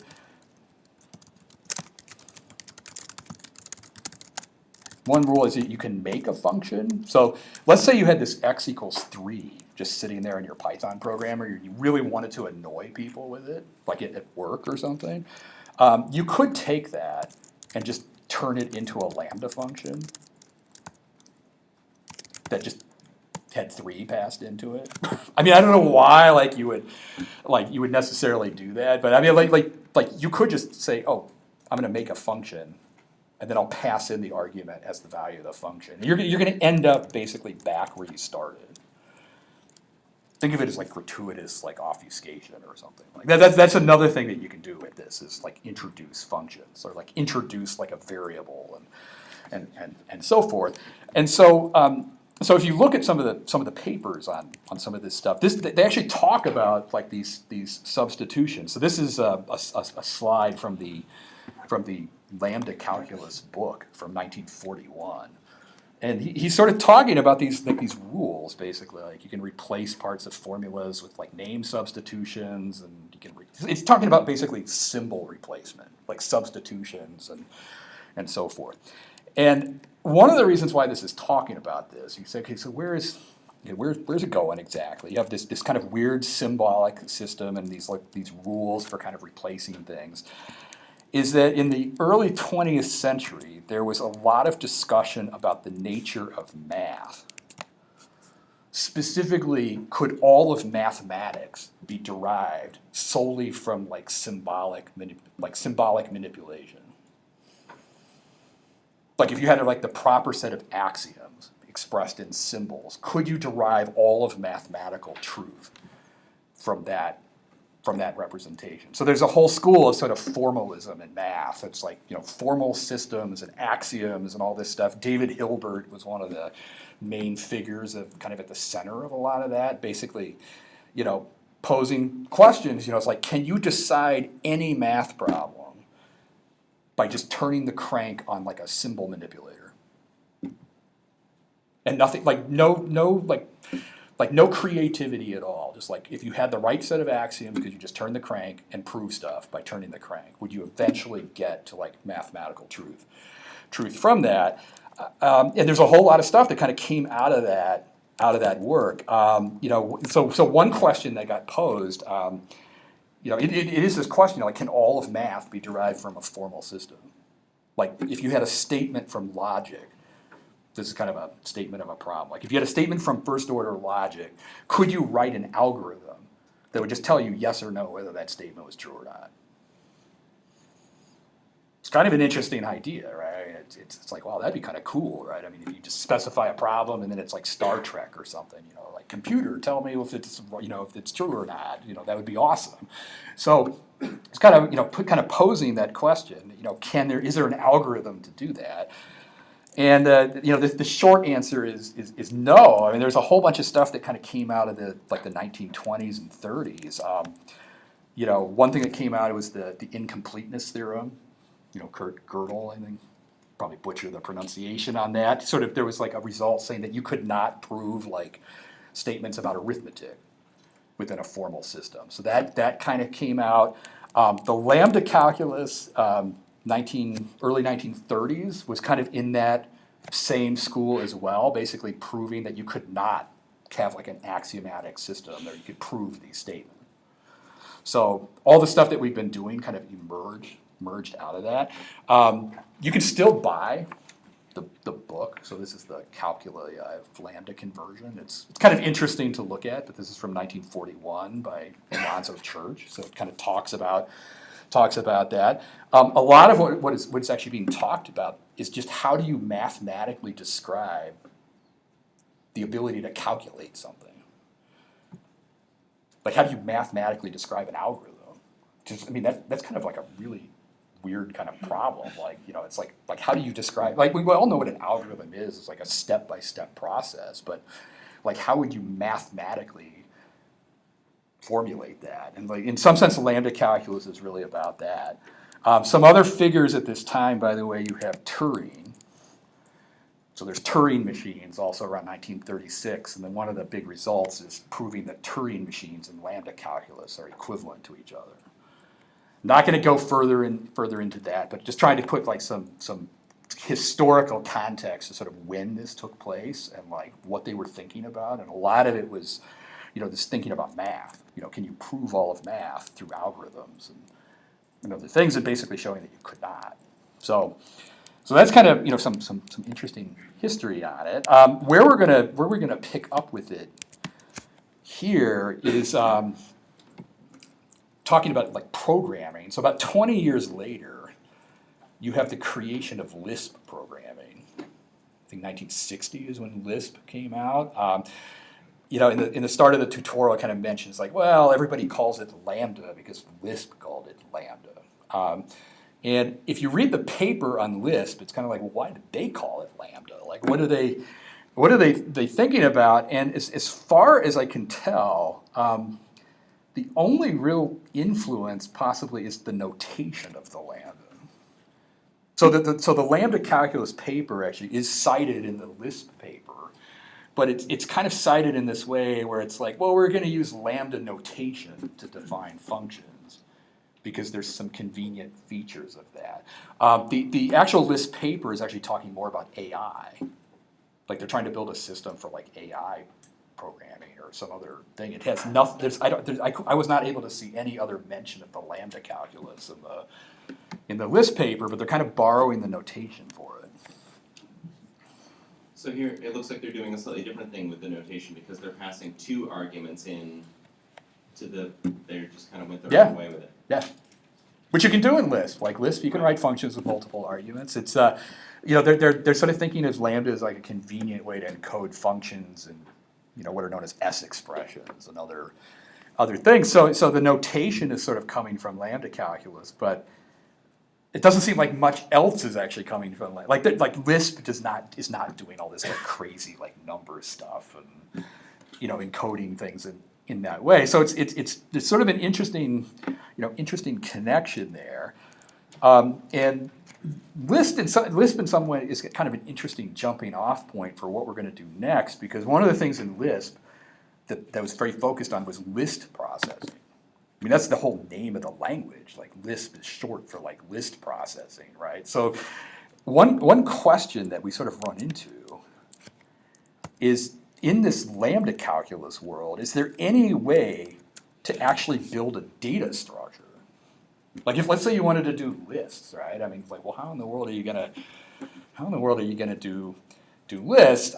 So, you know, is there any way to make like a tuple or a pair or anything? I mean, so in the Lisp world, there are some functions for building data structures. There's basically a function cons, which essentially builds like a pairing of data. And then there's a function car that gives you like the thing on the left, and then there's a function cutter, which gives you a thing on the right. The names, by the way, are taken from the IBM 704 hardware on which the Lisp was first implemented. So like those function names are kind of weird, but there's this kind of this question. It's like, could you build a data structure entirely out of a function definition? And the answer is you can. I'm going to do this in Python in kind of a weird kind of way to start. But let's say you wrote a function like cons AB. One way that you could build a data structure is you could define like an inner function. I'm just going to call it select, where you pass in an argument and then you just check the argument. Like if it's 0, you return A, and if it's 1, you return B. And then you just return that function back. It looks a little hacky and weird, but like it actually works. Like you could say P is equal to cons 2, 3. And it comes back and it's like, well, here's this function. And then you would call the function with 0 or 1 to get the data that you want. You can do it. I mean, it's and then like you could write car as basically returning like P of 0, and you could write cutter of P returning P of 1. Don't do this at work. I mean, this would be a terrible thing to. I mean, your coworkers would sort of hate seeing this sort of thing. But it's kind of remarkable in a way where it's like actually it is kind of like a data structure, just totally from function definition. Like I'm not using a tuple or anything there. It's just like here's a function.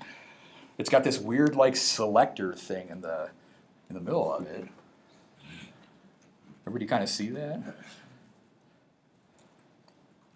Now, where I'm going with this, you're saying, okay, where's he going with this? Didn't we do like a selector thing at the start of the morning? Left and right, the true and false. Yeah, the switch thing. We just did that. Like we did like the switch thing. Maybe that's how we build a data structure. Like so, instead of doing this like cons thing like that, maybe we can do it using kind of the Lambda thing. So let me pull up the slide a little bit. We're gonna have a function that takes in like 2 arguments, and then we're gonna define a function that's kind of like our selector here. Okay, so we're gonna have our argument s, and then we're just going to use it to select the 2 arguments. Now you're looking at that saying, there's no way that can work, right? Okay, so if I say cons 2, 3, it comes back and it's like, there's this horrible Lambda function. The way that you're supposed to use that is you would pass in like maybe true or false or something. Like if I said P of true, it comes back and it picks the 2 out. Remember that true is the thing that picked the first argument, right? So true is going to pick out the A. And false is going to pick out the 3.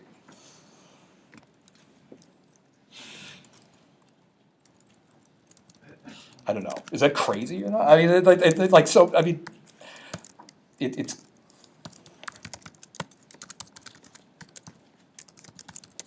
so you can do that. You basically have a data structure. Keep in mind that 2 and 3 are not part of this, but I'm just using it for illustration here. So you can say car is P.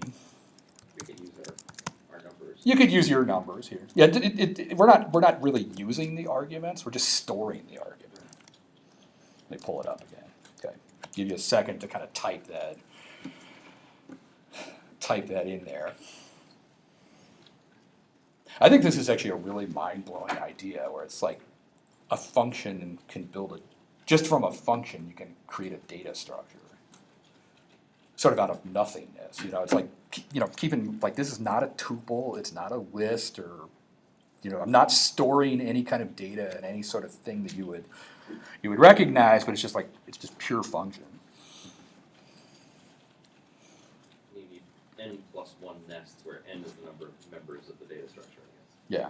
Although we could link them together, right? I mean, if you wanted to have like a, if you wanted to make like a linked list or something, you could do a, you know, you could do cons of 2 or 3 or something. A kind of question about language. You know, I don't know in the papers what terms they use. Maybe they use Lambda or something. But you know when the term function got introduced, or how that came about? I have no idea. I mean, function's been used in math forever, so it's, Like, yeah, I'm not sure the history on that. So. I mean, I think one of the interesting things here is, you know, when I think in a beginning programming class, if they talk about a function, they'll often refer to it as a machine. And they'll draw it as a little box with some, you know, robot arms or something, have an input, have a conveyor belt on the output or something, right? And, you know, I think back to this time, you know, they were working with more machinery than, you know, what we have now, I mean, physical moving things, right? So I don't know how kind of language comes about and constructs these metaphors, which we think about these problems with. One thing that's kind of interesting with function, now you're actually onto something kind of interesting. Like, so in the paper about lambda calculus, one of the things that he talks about is just what is a function exactly? And it's like, and he kind of talks about like a function is something like some input comes in and it produces some output. And he kind of leaves it just totally as that, like that is the essence of a, like there's like an argument and then you place it and some output comes out. And one thing that he actually talks about is like they're trying to, like, keep in mind they're trying to prove like all of mathematics. And they're thinking about way more than numbers. Like in a math class, you often think of like, oh, you have a function, you pass it 2, and then you get like 4 out of it. In one of the things in the paper is he talks about things actually from the actual calculus. Like, let's say you have a function and you want to compute the derivative of a function. Well, that's a function. Like that's like there would be a higher order function where a function comes in, and then it computes it figures out what the derivative function is, and the derivative comes out. So they're kind of thinking about like functions in this like really generic way where it's just like something comes in, something comes out, and it can describe everything. Just if you want to do numbers, that's fine. If you want to do functions, that's fine. But it's very kind of weirdly generic.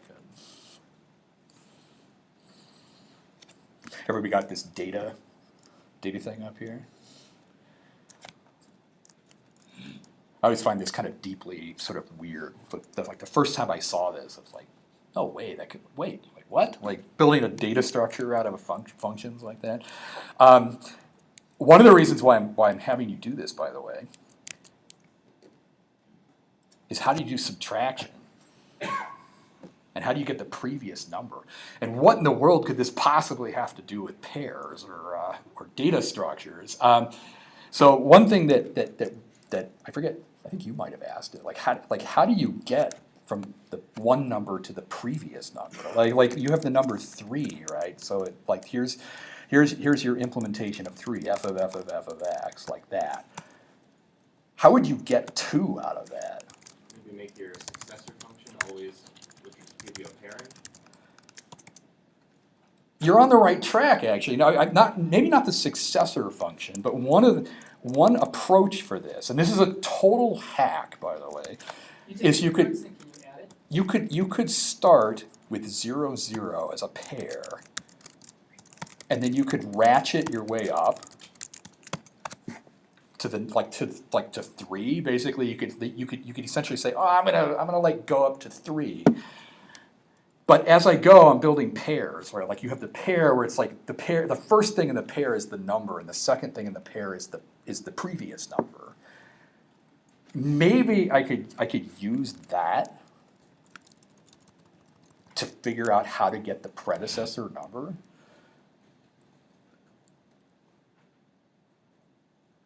I actually already kind of did an example of that. I had this weird tuple thing. I don't know whether you remember that. I'm not even sure it's in my environment here. Like I had this like weird tuple. Well, I'll type it in again. I had this function. Maybe I'll call it t here, where you.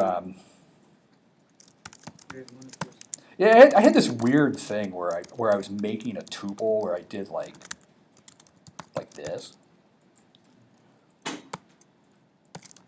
And then I did some weird thing where it's like, take 3 applications of t and then apply it to the tuple 0, 0. What this thing is doing is like this t function, if you make a tuple, like there's your tuple, and then you apply it to a, it basically ratchets its way up through the numbers. Maybe I could do something like that. I mean, this is kind of, we're in the Python world right now, but maybe you could do something along that line. Kind of metaphorically, this feels like, if you have a crank and it's always turning right, just turn that crank upside down, and now you have a left-turning crank, right? We actually don't care that these things are zeros or ones. We just care that the arm is turning in a certain direction, and so it seems like it's easy to get hung up on the fact that there's 0, and 0 kind of means something to us as people, right? And a negative number somewhat means something. But in a very strictly mechanical sense, you're just performing these actions, right? It's a right turn or it's a left turn, and that's really all it is. So Yeah. you just have to figure out how to inverse this. This isn't even really reversing the direction. It's turning the crank on something that produces something a little bit different. Basically, it's what we're gonna do with this is like we could take that t function and turn it into let me do it with the lambda here. So we could do this in the lambda calculus. Like we could write this function t where it's like, okay, give me a pair. And then I'm going to do exactly what's up there. I'm going to basically say I'm going to do a cons. That's the act of making the tuple, right? So I'm going to do a cons. And the first element of the cons is basically the successor of the car, of the p. Try to say that a couple of times. So it's like the first item is basically Which one was car again? Car is the leftmost one, the first one, yeah. I think that will work. So we could write like something like that. I mean, it's basically doing the same thing as the other function. It's just written in kind of using our terminology here. So like P0 is basically, that's the car. +1 is the successor of that. And then P0 is the car again. So you could write like a function like that. And it's like, okay, what is happening there? Well, if I were to take like one of my numbers, like 4, and apply it to t, and then apply it to like a starting point, like that, this is exactly the same thing that I was doing with the Python thing above. You get this result back. Let me save it here. And you're like, well, what is that? Well, it's basically a pair. So if I were to look at the first thing in the pair and then apply it to like my incr function or something, it comes back and says, well, that's 4. I mean, it's like it basically ratcheted its way up this like sequence of pairs.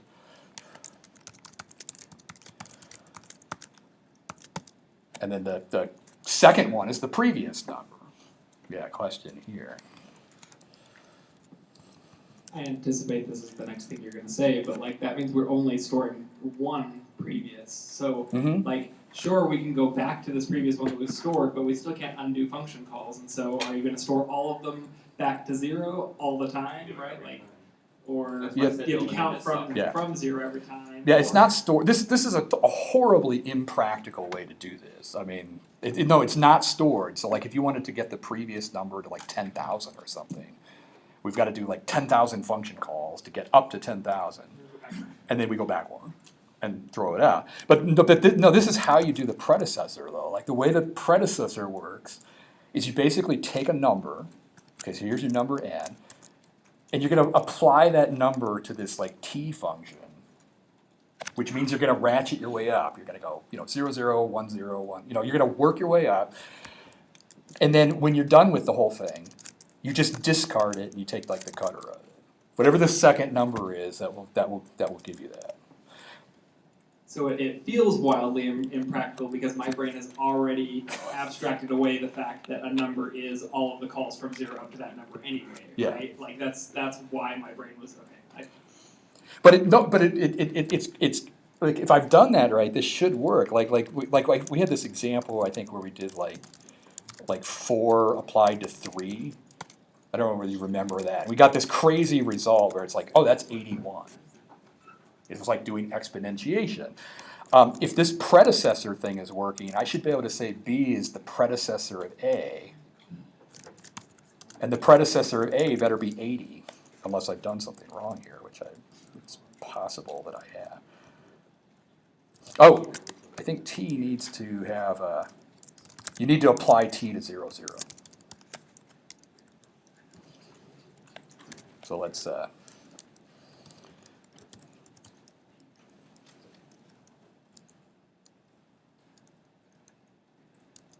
and apply to T 0, 0. Okay, well let's try it out here. So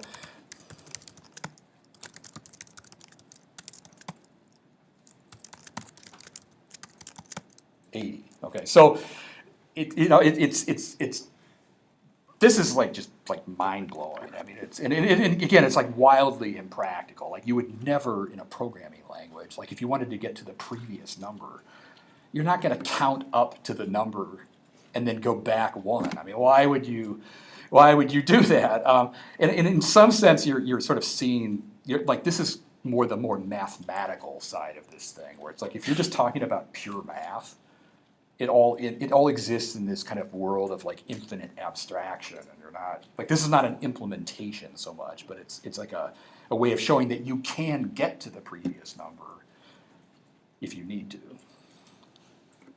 Yeah.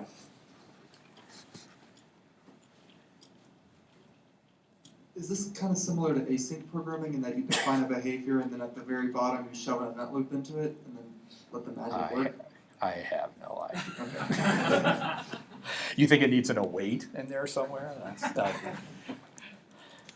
We should write a PEP for that and then run it over to the language summit, which is taking place down the hall there. Okay, so let's see. Do people have that entered? Do I need to leave the code up there for a second? I do think that's kind of an ingenious hack, actually. It's like, how do I get the previous number? It's like counting up with, like basically making a bunch of pairs where you count up, and then you just store the number in the previous number, and then you toss the first number away. I mean, it's like, I'm not sure I would have thought of that. Like, if I had just given like a blank slate, you'd say, give me the previous number. I'm not that sure that would have come to mind, but. So what is a pair? Is a pair like a state change? Like a state 1 is the left-hand side and state 2 is the right-hand side? Like, I mean, So I know that it's 2 things, it's like a pair. You have 2 values, and it's a function where you give it like you pass it a function to select one of the 2 values. Well, everything's a function. Everything is a function.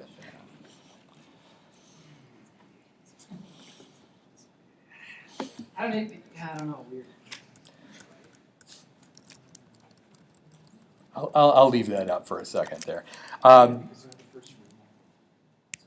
I forget who asked about equality, but that is actually kind of like a next step for this thing. Keep in mind, we're kind of building up some machinery here. So we did have the ability to go down now. We can you could implement subtraction, by the way. I should do subtraction.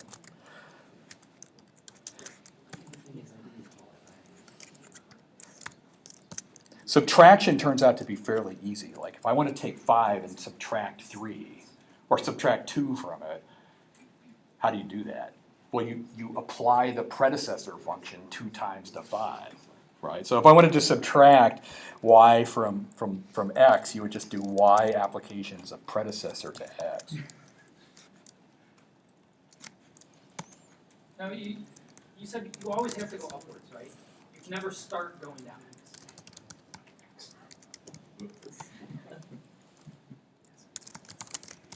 So just make sure that works there. Yeah, okay, so that works. Yeah, subtraction, it's like once you can get to the one number before, then the way that subtraction is it's like, you just do that so many times. There'll be a quiz on this later on here. Now the thing that I'm having to do next is actually, if you can test a number for 0, this allows you to start sort of checking things. Like why would you want to test a number for 0? Well, if you can start doing tests, then maybe you could start thinking about control flow. Like if statements, right? Like how does an if statement work, right? It's like you have an if, and then you test something, and then you pick one of 2 branches. That would be a kind of an interesting feature to have if we're going to do like programming, right? So the next challenge here is how would you test a number to see whether it's 0 or not?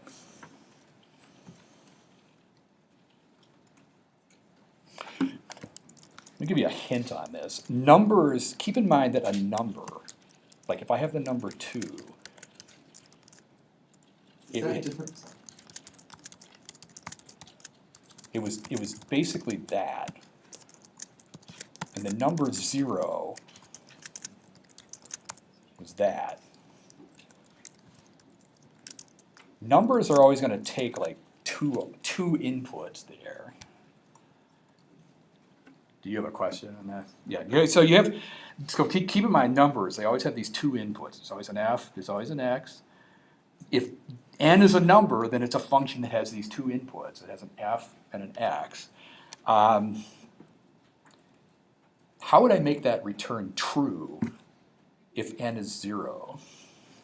They both return the same element?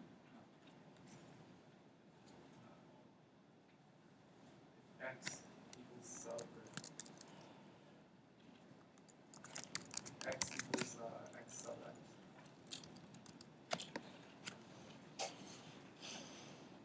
A little hint on it. So the behavior of 0 is that it always returns the x.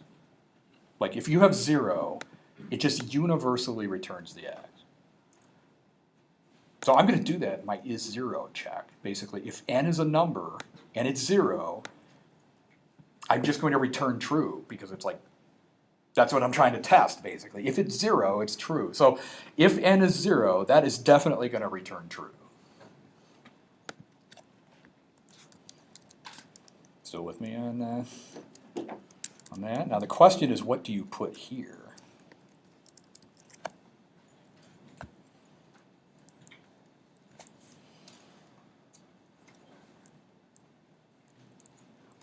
Well, the thing that you're very close. The thing that's going to go here is you can make a function that just always returns false.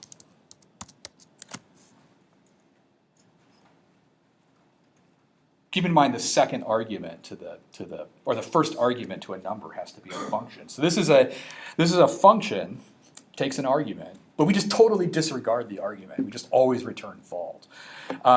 It turns out that works. So if we do is 0, 0, it comes back as true.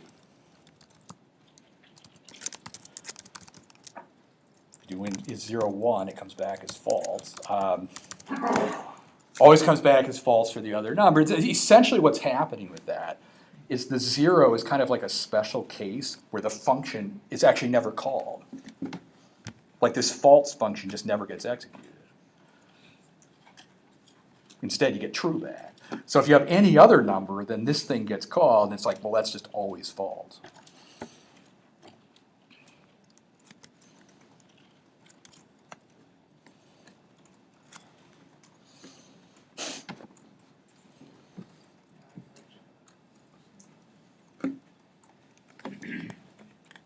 Just a realization of something that I found my brain doing that might help somebody else's. Sometimes you use f, and I'm used to thinking f as a function, and yes, in this case it's going to be a function, but it's not the name of the function, it's actually the argument. So It's right there, the argument, yeah. the lambda f in the middle with the false is not, f is not the function, it's accepting an argument. It could be anything. It could be Yeah, I x, it think could be it's g, it's F has special meaning in my brain, and I keep conflating it in weird ways. And anyway.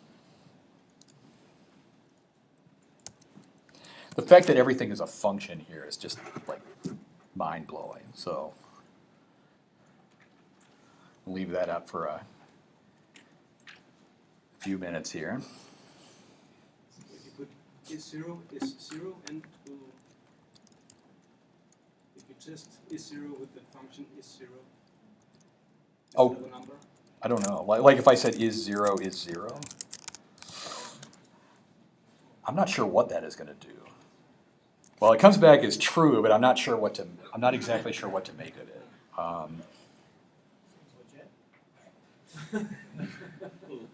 As a Python programmer, I'll just say that's some kind of duck typing thing, and I'm not sure what that, yeah. It works, but you don't know why and what the answer is, so yeah, let's, Well, technically it's not true. yeah, technically not true, maybe it's a type error of some kind. Okay, so where this is going, okay, so think about what we've kind of got. We've got Boolean logic, we've got add and subtract, we've got multiply, predecessor, we have the ability to do data, we have the cons thing. Essentially what you have built is a kind of a weird assembly code of functions. It's pure functions, but think of it as maybe like an instruction set or something, where it's like we have all these things you can do, and, or, not, suck, pred, add, mul, sub, cons, car. You know, you've got all of this stuff, and it's kind of like machine code in a way. I mean, it's a very strange kind of machine code in that it's so abstract. I mean, it's like just purely in this world of functions. Where it exists, but if you have that, maybe you can start doing more interesting things like writing recursive functions and other things. So maybe a challenge here, could you implement like a factorial function? I'll do it in kind of a normal Python way first, just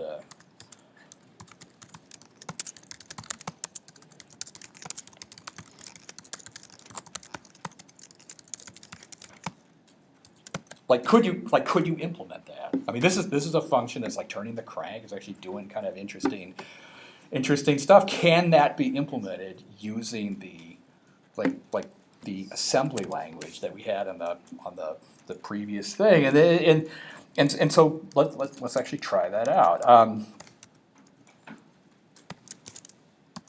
Here's how it's going to work. The argument to fact is n. That's going to be the argument to our function. We're going to take a number.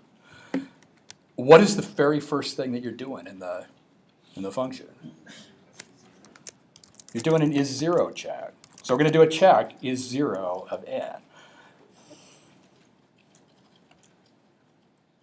What is that going to return, by the way? It's going to return true or false. And like, what do true and false do? They pick values out, right? So I'm gonna kind of break this across multiple lines, but true and false kind of act like an if statement. Like true, you have two values, right? A and B. You pick one of them. That's what's going to happen here. So like, what is the true part of this? 1, right? What is the false part of it? If it's not 0, well then we're doing like a multiply, right? We have a multiply operator where we're going to multiply n by fac by the predecessor of n. Fair number of parentheses there.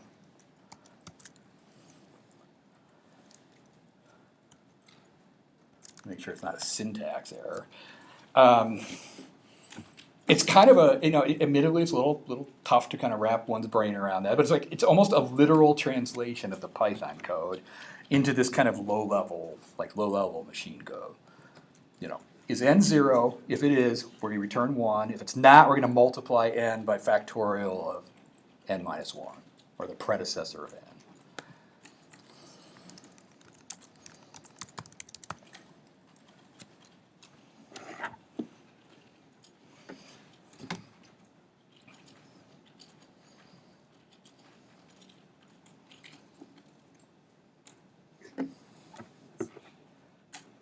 Anybody get that to work? No, mine's maximum. It's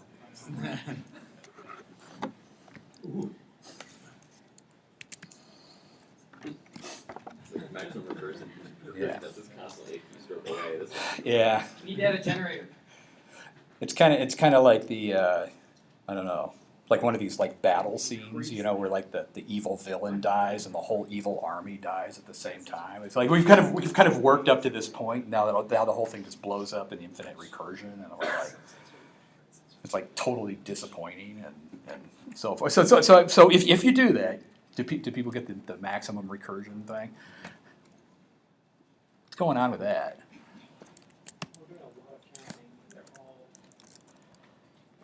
Well, the fact that we have maximum recursion depth means we've invented a loop, I suppose, right? We have definitely invented a loop, but it has run away from us. Is it actually wrong, or is Python just complaining because we're misusing Python? Right? Like, would it finish if we were able to increase our maximum recursion depth? No. Okay. Like increasing the recursion depth will not help this. The basic problem here is that we are using a highly inferior programming language called Python. No, it's I say that facetiously. Here is the gist of why this is blowing up. If I let's say I have a function f of x and I return like 3 times x plus 1. If I say f of like 2 plus 10, how does that work exactly? It does the argument first, and then it calls the function. Like basically Python evaluates arguments first. Like so if like, you know, like the arg goes first. And essentially what we have done in Python is we have written a function that is kind of like an if statement. I mean, for lack of a better description, we've written a function like choose AB, where we have a test. Like we have something that looks like this. Like if T, return A, else return B. That is kind of what's going on with like the true and false, basically, or the is zero test in a sense. We're basically saying like imagine like let's say you had like A is 2 and B is 3. We've written a function where it's like, okay, choose, like if A less than B, choose A, otherwise B. We've written like a conditional, essentially. And the problem with that is that you can't do that. Like here's an example of how you can't do that. Like let's say I decided to choose A not equal to 0, A 1 divided by A. I think that's right. So let's say you wrote a function like that.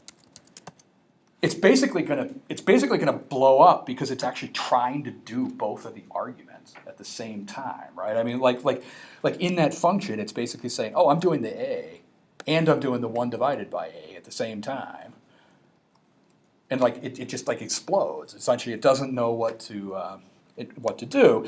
That is not how control flow works in most languages. Like if I were to write this out using like an if statement in Python, like A, if A not equal to 0, else 1 divided by A. Oh, maybe it should be equal to 0. Let's try that. That does not blow up.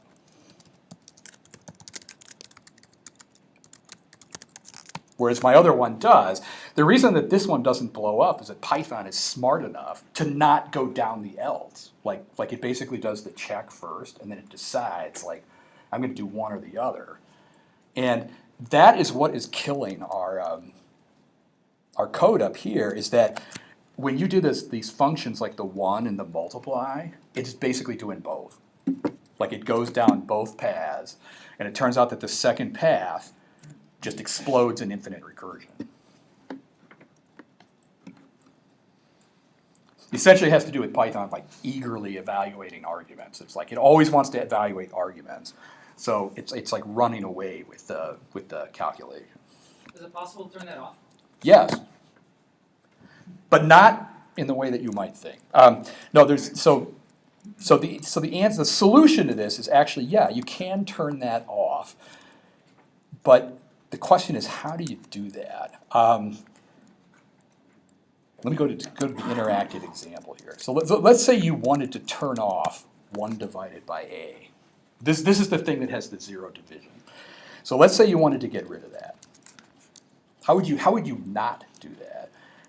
Well, one of the ways that you would not do it is you could shove it into like a 0 argument function. Like you could just say f is lambda, like no arguments. And then you put the 1 divided by a in there. You're like, what did that do exactly? Well, what you're doing there is you're basically delaying the calculation to some later point in time. Like if I want to do that, then I could put parentheses on it, and I could let the thing fire basically. And it turns out that you could do that with like this choose function. I mean, like you could say choose t a b if t return a paren. Keep in mind this is a really subtle change here. Like you're evaluating only if the thing is needed, essentially. So what you would do with that is you could say choose a equals 0, and then you would shove like basically lambdas into this thing. Oh, I need to have like my thing there.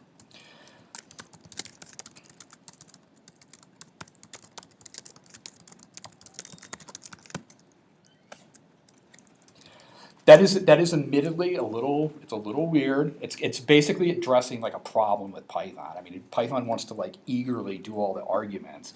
What we're doing with this lambda trick is we're basically pulling it back from the brink, essentially saying like, okay, no, do not, the arguments basically are functions, and I'm only going to evaluate that function if I need to go down that branch. That is essentially what's happening. So there's a question in the back there. So do you know why it's set up to do it like that in the first place? Everything is more sane doing it the way Python does it. I think most programmers, like when you call a function, you like to have the arguments evaluated. So almost every programming language works in the way that Python does. So Yeah, if it didn't do it, it's not even obvious what would happen. Like it would have to encapsulate the argument in some kind of a callable, which would only get executed if the local scope reads that argument. It would be yeah, it's like if all the evaluation gets delayed, then everything just gets crazy. I mean, it's like just being a yeah. You wouldn't do it this way. Yeah. No, you would not do this. Like I mean, this is sort of illustrating. I mean, you're kind of getting into like this evaluation issue with Python. Like, how do things happen? And it turns out that it blows up what we've done with the lambda calculus, because it's like this factorial thing is not working because it's basically evaluating like both branches kind of at the same time, that it's like exploding. Now we can fix it. Now I will just preface this as saying that this is mainly required because of Python. You know, basically the eager evaluation. One way that I can fix this is I can essentially implement like a different implementation of true and false. I apologize for doing this, but the way that you can redo it is you're going to introduce a function call.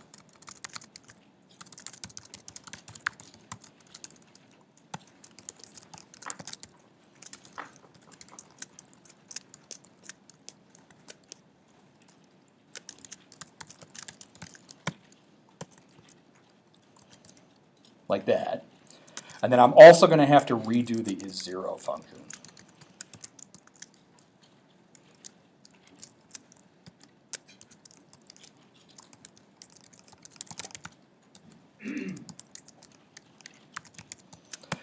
So I'm going to have to, I'm basically going to have to introduce like this like extra function call in there. And then in this fact thing, I'm going to have to do this like lambda trick.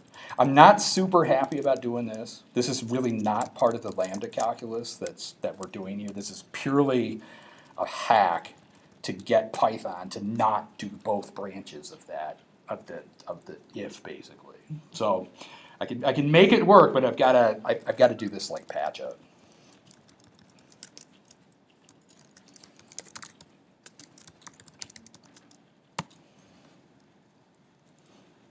I'll give you a few moments to kind of type that in.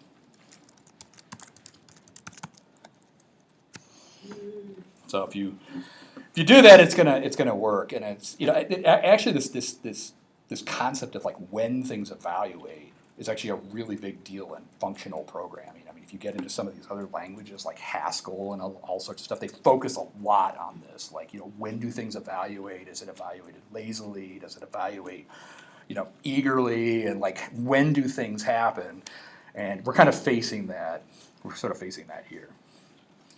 Again, having to work around some limitations of Python, and that it does not allow this kind of lazy evaluation.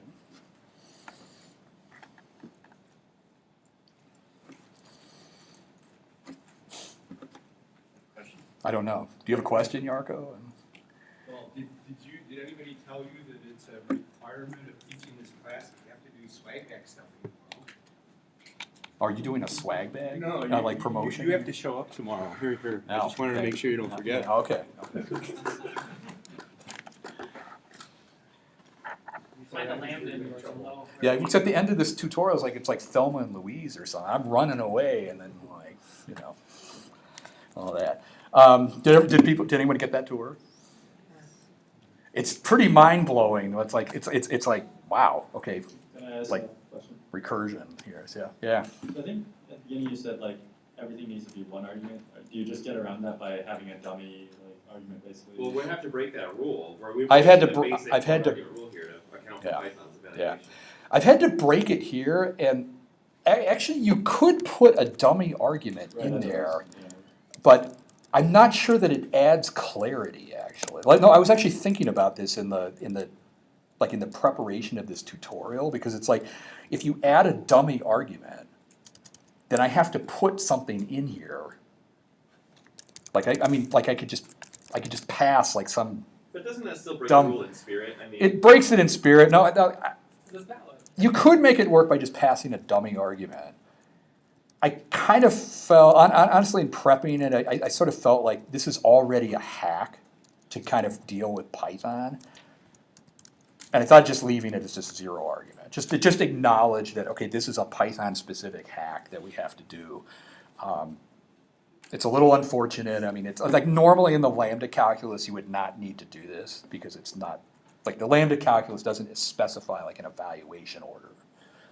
So like mathematically it's not needed, but it's like a purely Python required thing here.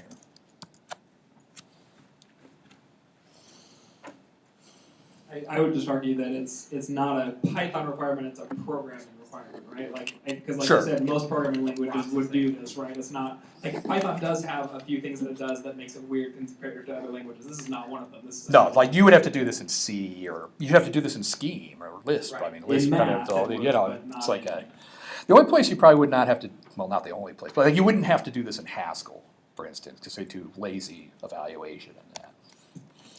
Now there is something kind of coming up. You got that to work. We're not done with this yet. One thing that we are abusing is the fact that the Lambda calculus does not actually allow global variables. Like there are no global variables. There's no assignment. It's only functions, and all of this stuff that I'm doing, like with the assignment of the names, like fact equal is 0 equal and so forth, that is technically not allowed. Like you're not allowed to just make a variable and store it. Because this kind of implies storage, right? It's like if I make a name, it's like, oh, it must be storing it someplace. Can't do that. Like that is not a legal kind of thing to do. And it actually presents a really interesting programming problem when you start talking about recursion.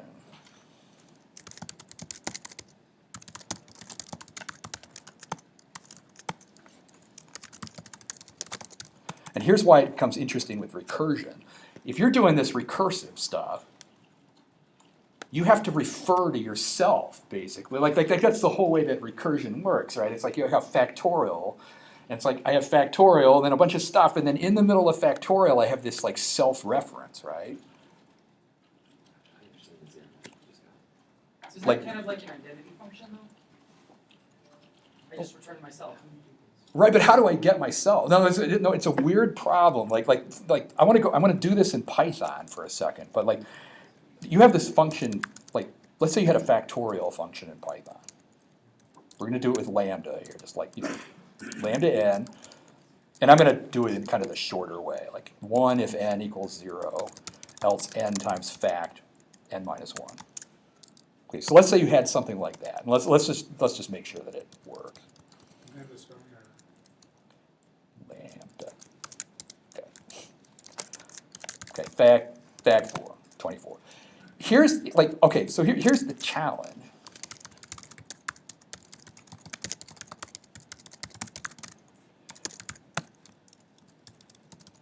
How would you rewrite that to not have a self-reference to yourself? Like to not have that fact. Like, how would you get rid of that? Do it iteratively instead of recursively? What? Iteratively instead of recursively? No, we're working purely with functions, so we can't do like for loops or anything like that.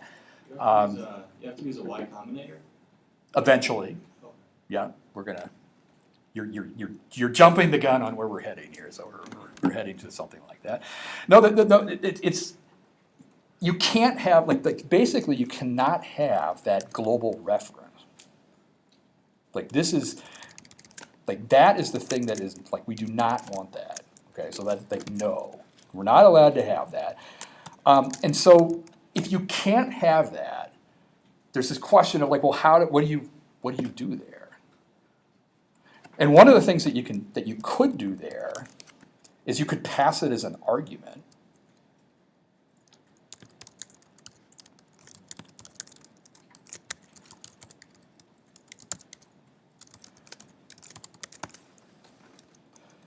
At first glance, that's going to look crazy.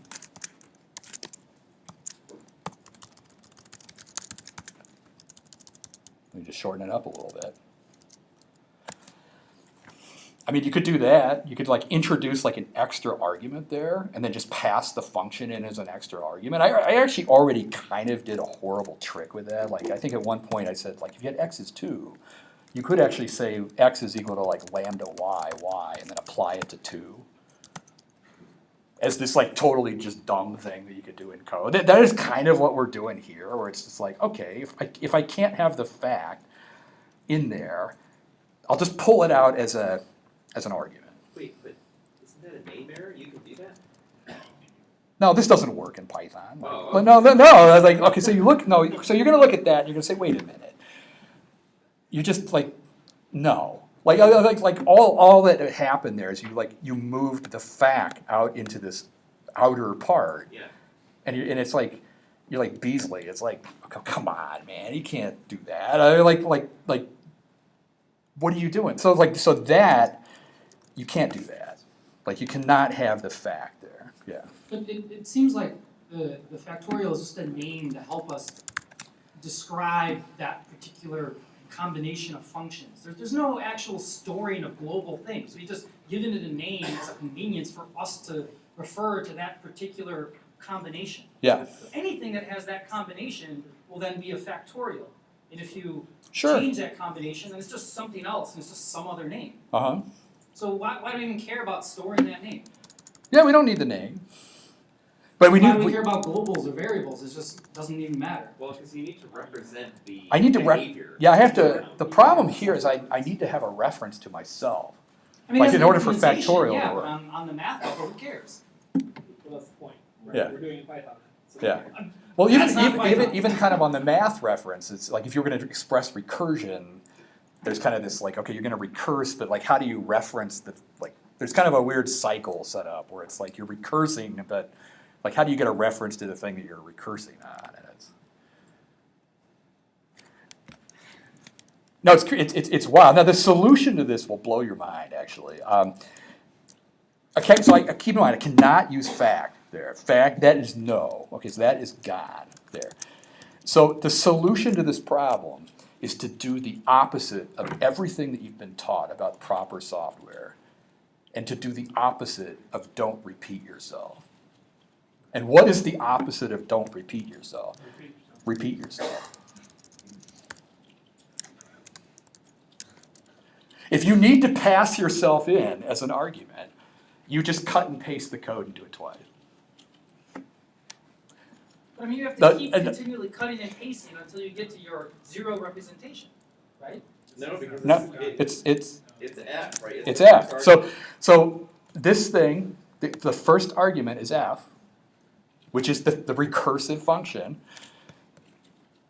So I'm going to pass myself. I'm going to take the code and I'm going to paste it in there and I'm going to pass it in there. That is one of the most ridiculous things. Now it doesn't work. Now it still doesn't work.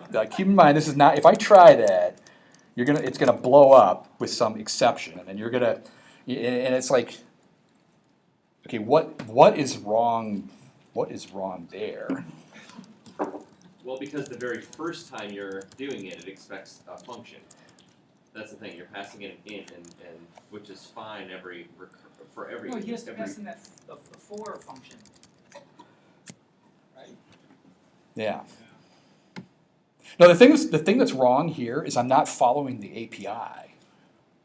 Not to get back to APIs, but like the API to this thing is you pass a function first and a number second. Yeah. And I'm not doing that. I'm not doing that here. Like when I do the recursive call and I say f of n minus 1, I'm not following the API. I'm just passing the number. I need the f. Like where's the f? I'm missing an argument basically. I have a 2 argument function fact. Like this, like the f and the n, that's 2 arguments. I'm only passing one of the arguments. So now there's this problem, like where do I get the second argument?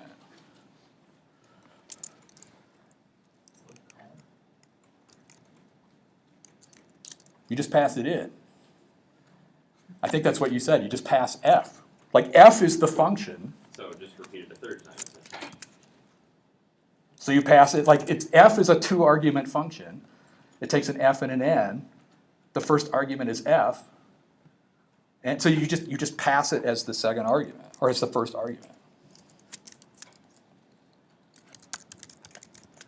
Works perfectly.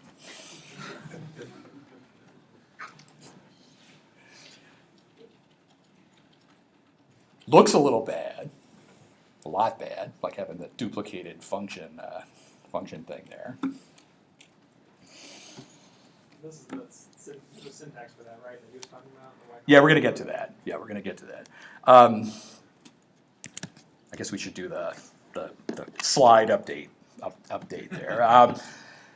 No, this is crazy. It's like, okay, so you can do a recursive function and just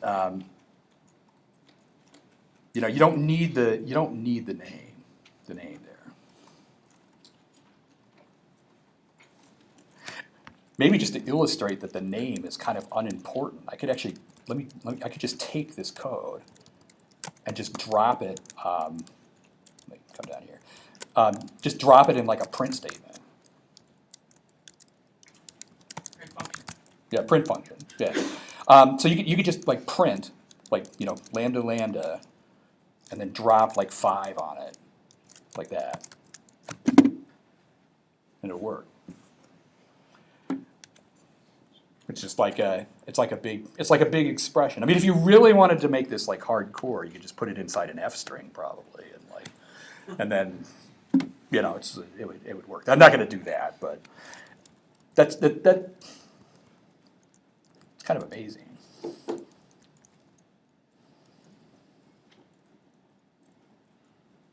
All right, everybody get that? Get that? Yeah, there'll be a quiz later. Yeah, question there. Depending on the short circuit of the arguments. That's depending on the short circuiting of the arguments, right? So if the first branch evaluates to 0, then it just returns 0. Sorry.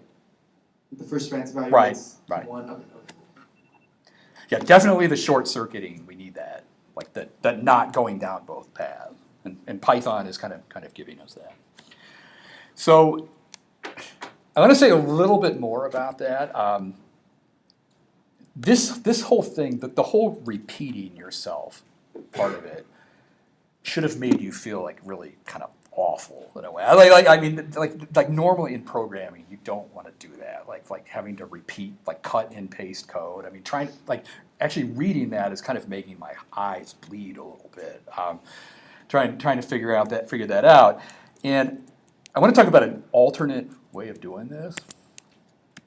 And before I do that, I want to talk about school for a second. So, I mean, I don't see anybody like head down on the desk really here too bad, but like in school, like in math class, did you ever have like that experience of like, this is so boring, I just want to die, and can like the next 45 minutes pass? And then in trying to pass the time, there was like a common thing that like I used to do, which was to pull out my hand calculator. And then you just start like pressing buttons on the calculator, and you're like, I'm so bored. Like has anybody done this, like the square root thing, where it's like you get the calculator and you punch a number and you just start doing like square root over and over and over again, and like the numbers get smaller, and then eventually it hits 1, and then it just starts hitting like 1 and 1 and 1 and 1 and 1 over again. I can't be the only one who's done that, so I'm sure that everyone has done that. So one of the things that you were doing there is actually exploring one of the most interesting things of all about lambda calculus and recursive functions and other things. So one of the things that you found in doing that is you found something known as a fixed point. It's kind of a mathematical term, but a fixed point, it's basically a function where if you give it like an input, you just get the input back. Like square root of 1 is 1. Turns out that 1 is a fixed point of square root, meaning that like if you just call square root like over and over and over and over again, you just end up back where you started. Okay, so you end up with something like that. That's an example of a fixed point. Basically, you have a function, you give it an input, you get the same thing back. And one question you can ask is like, is this in any way possibly related to recursion? I mean, what you're doing with recursion is you're kind of turning the crank on this function, like f of f of f of f of f. It's kind of the same thing that you were doing with the calculator, right? I mean, it's like, okay, I'm pushing the square root button over and over and over again.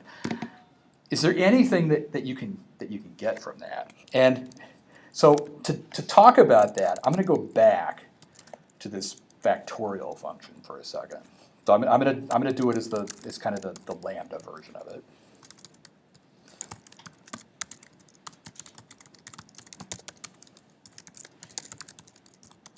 Okay, so this is what we started with. Okay, this is our kind of our original function. And one of the things that we did in the previous part is we did this trick with the variable name. So we did this fact where we passed in like an f.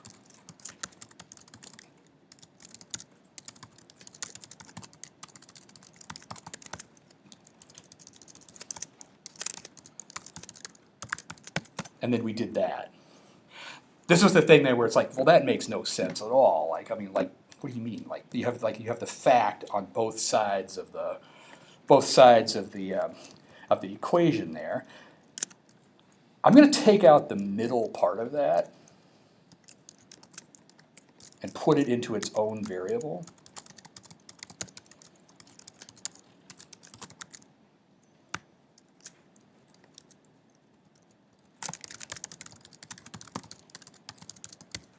I'm essentially taking out the part in the parentheses. So I'm taking that and putting it in its own variable. Maybe I'll put parentheses around it just to emphasize that.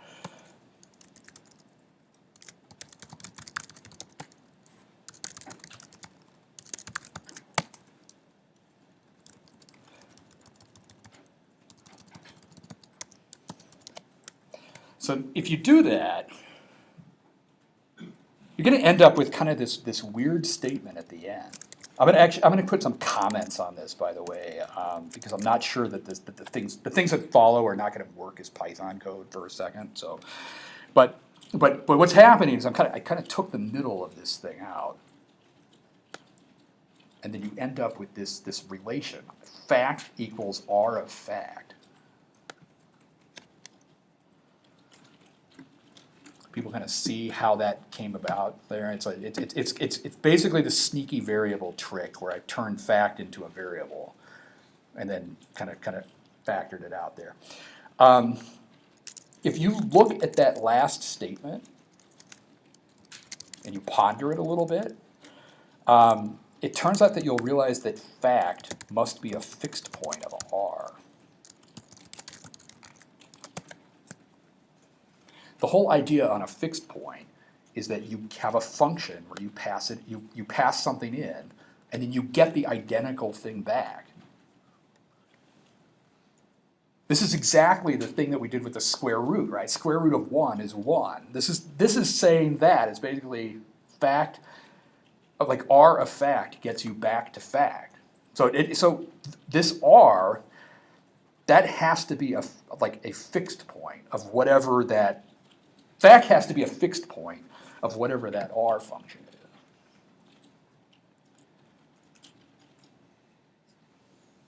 is. Head should be exploding a little bit here. It's like, okay. And I'm thinking of it just purely mathematically right now. Okay, so question over there. So that then implies basically that fact is a fixed behavior of R? I wouldn't say it's a fixed behavior necessarily, but it's the behavior of R is that if you give it this fact function, you're going to get back the original fact function, whatever it is. So it is one is a fixed point a kind of identity that you give something, you get the same thing back. And also when you use the term fact must be a fixed point of R, like R is also a function, right? So does that mean that there's other fixed points of it, or does it have just one fixed point? Or there must be some like set of R's that give you back things. I think there might be a result, like there may be infinite fixed points of R. And there's multiple? There's multiple relations, fixed or? points, yeah. So one thing that's a little weird about this is we still do not know what fact is. Like this statement, like if I were to write in Python, fact equals R fact, that's not going to work, right? I mean, it's like, how is that supposed to work? Like it's like fact doesn't even exist yet, so that's like invalid Python code, and we don't even know what we don't even know what fact is as part as like code. Like if I were to look at this, it's like I don't really know what fact is. I know what R is. R is this thing up here. I don't know what fact is. The only thing I know about fact is that if I can figure out what it is, then fact equals R fact. So I don't know what it is. I just know that if it's a fixed point of R, then that must be true. Yeah. So can we really, because fact is just a name, are we really like asserting that that's like an equality and not just an assignment? I think that's kind of the thing I'm struggling with. It's like 1 and square root of 1 kind of makes sense because 1 isn't like a name of a thing, like it's an actual value. It's not really an assignment. No, you're yeah. One is the name of that particular zero function incremented. 1 itself is a function. Right, but like fact here, are we just saying we get, so here are we saying we get back the same function after we pass it into R? Uh-huh. What this is, you're onto something. This is not really an assignment, but it's a mathematical relationship that is being expressed here. It's like so mathematically, it's like fact is equal to R fact. Now, the big leap that we're going to take, okay, kind of getting near the end here. So this is the huge leap, and you're going to have to bear with me for a second on this. So, suppose that there actually was a function.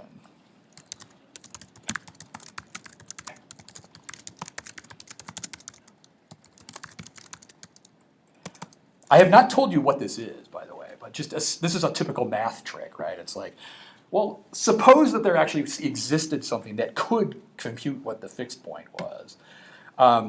So let's say there was some function y that existed in the world somewhere where y of r basically computed like the fixed point of r. whatever it is. We don't know what it is, but like let's just assume that there's some function that was out there that could do that. If that thing existed, and again, this is like very much math talk. Like, well, assume that it existed, and we don't know what it is, but assume that it's out there. If that thing existed, then you could say this. You could say y of r is equal to y of r.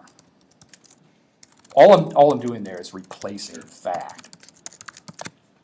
Like if fact is a fixed point of r, then I should be able, y of r equals y of r. So you could do that. It's still not clear how in the world that would help you now, because it's like, okay, great, like what's okay, awesome. You have like the y of r is equal to y of r. I'm going to do my little recursion trick. Basically what you have there is you have recursion. And what was the recursion trick?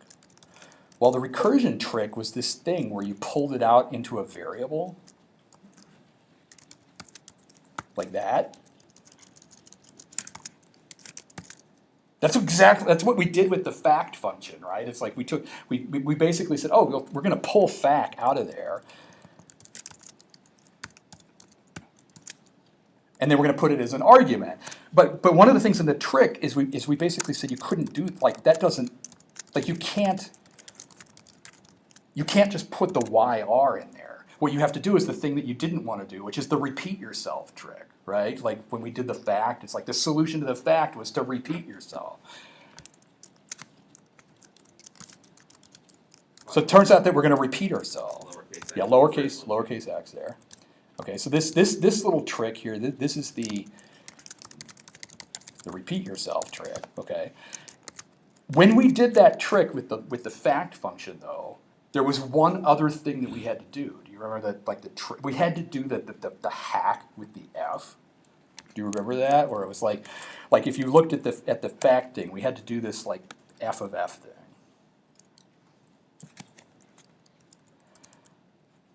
So if we're going to do the repeat yourself trick, we have to do that here. Instead of having x, I have to say x of x. I have to do the trick on it. Maybe I'll do that as a separate step.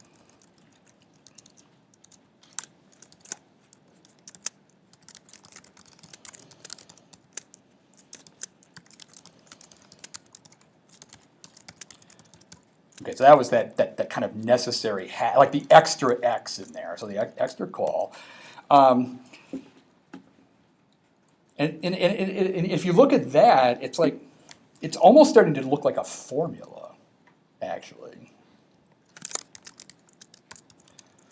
One thing that we could do with it is pull out the r.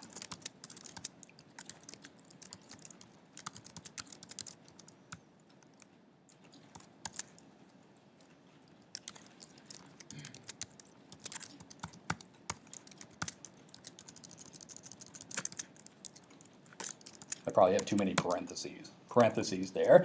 So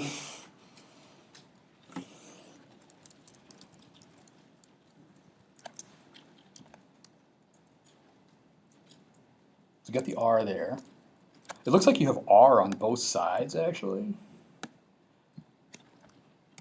So maybe you could just drop it.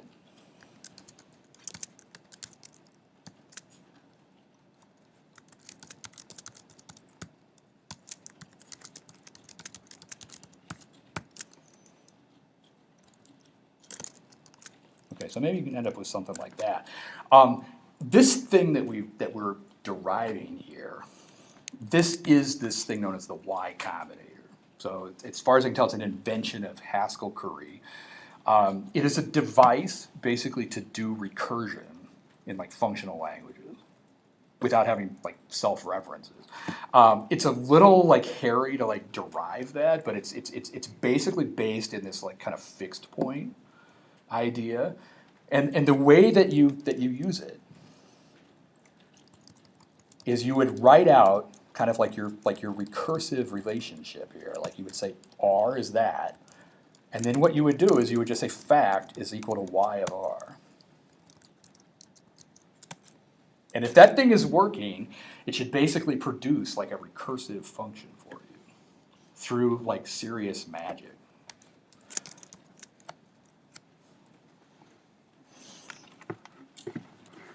In theory, yeah.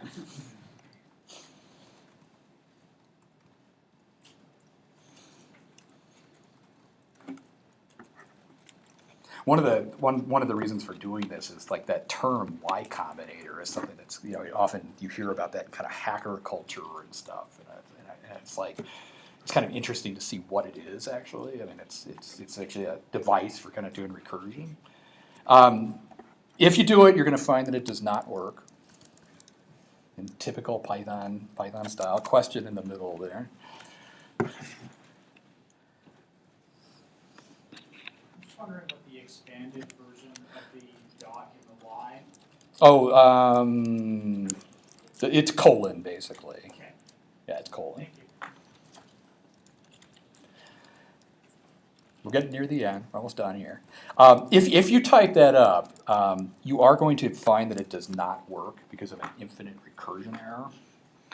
And without getting, well, okay, so that is actually getting back to Python's evaluation problem, like the fact that it does eager kind of argument evaluation. And the solution to that problem is ironically the solution to all Python problems, which is Meta classes. you're on the right track. No, I wasn't thinking meta classes because we don't have classes here. If you want to solve any problem in Python, what do? You put a decorator on it, right? I mean, like no, like so. Let's say you have a function like 2 times x plus 1. If I were to write a function g of x where I just flipped it around and said f of x, it's oh, okay. I got the well, okay, got an error. I'll forget about it. Okay, so if I were to do that, that's basically what you're doing with a decorator, right? It's like you're writing a function that wraps around another function, but it produces basically the same kind of result. For reasons that I will not completely explain. Wait, do you mean for g to take f or x as an argument? No, it takes x. Okay. G takes x, and then g just takes the x and passes it along. Normally you put the def f inside of the g if you were writing a normal decorator. Yeah, if you're writing normal, yeah. This is kind of like a decorator kind of expanded up. Same, it's wrapping basically. You're ready to write a wrapper function.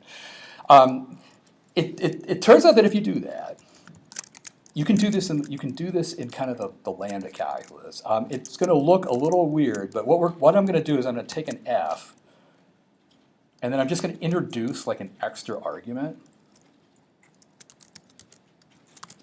and then I'm just going to pass it through.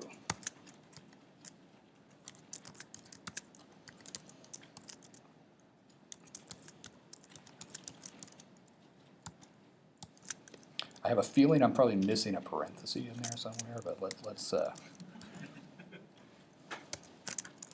try that. Okay, so that the infinite recursion is gone at this point.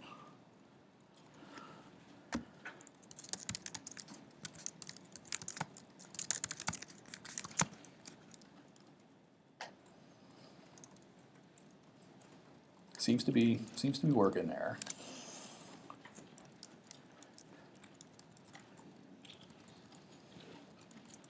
There'll definitely be a quiz about that one. It's part of what's happening there. It's deferring evaluation so that it doesn't get this like infinite recursion. Turns out that lets you write these like recursive functions. As you stare in that in sort of disbelief, perhaps. I mean, we can do like we could do Fibonacci number.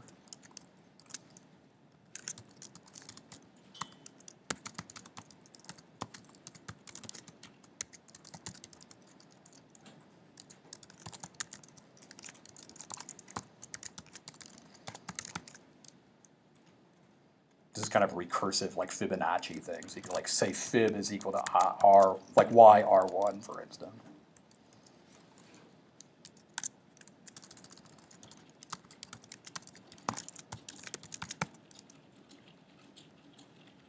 I don't know what the 10th Fibonacci number is, but it's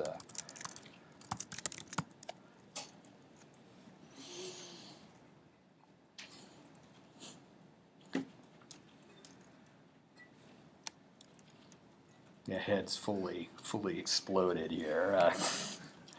Yeah, if you've heard of the Y-combinator, that's what it is. Something for enabling recursion. Question in the front here.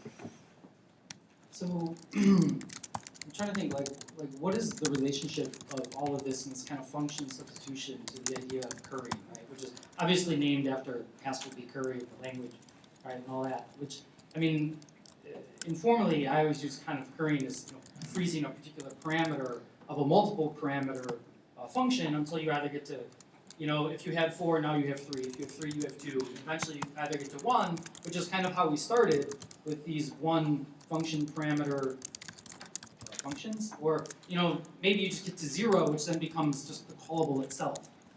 Yeah, the question about currying. I mean, currying in some sense is this conversion of multiple arguments to single argument.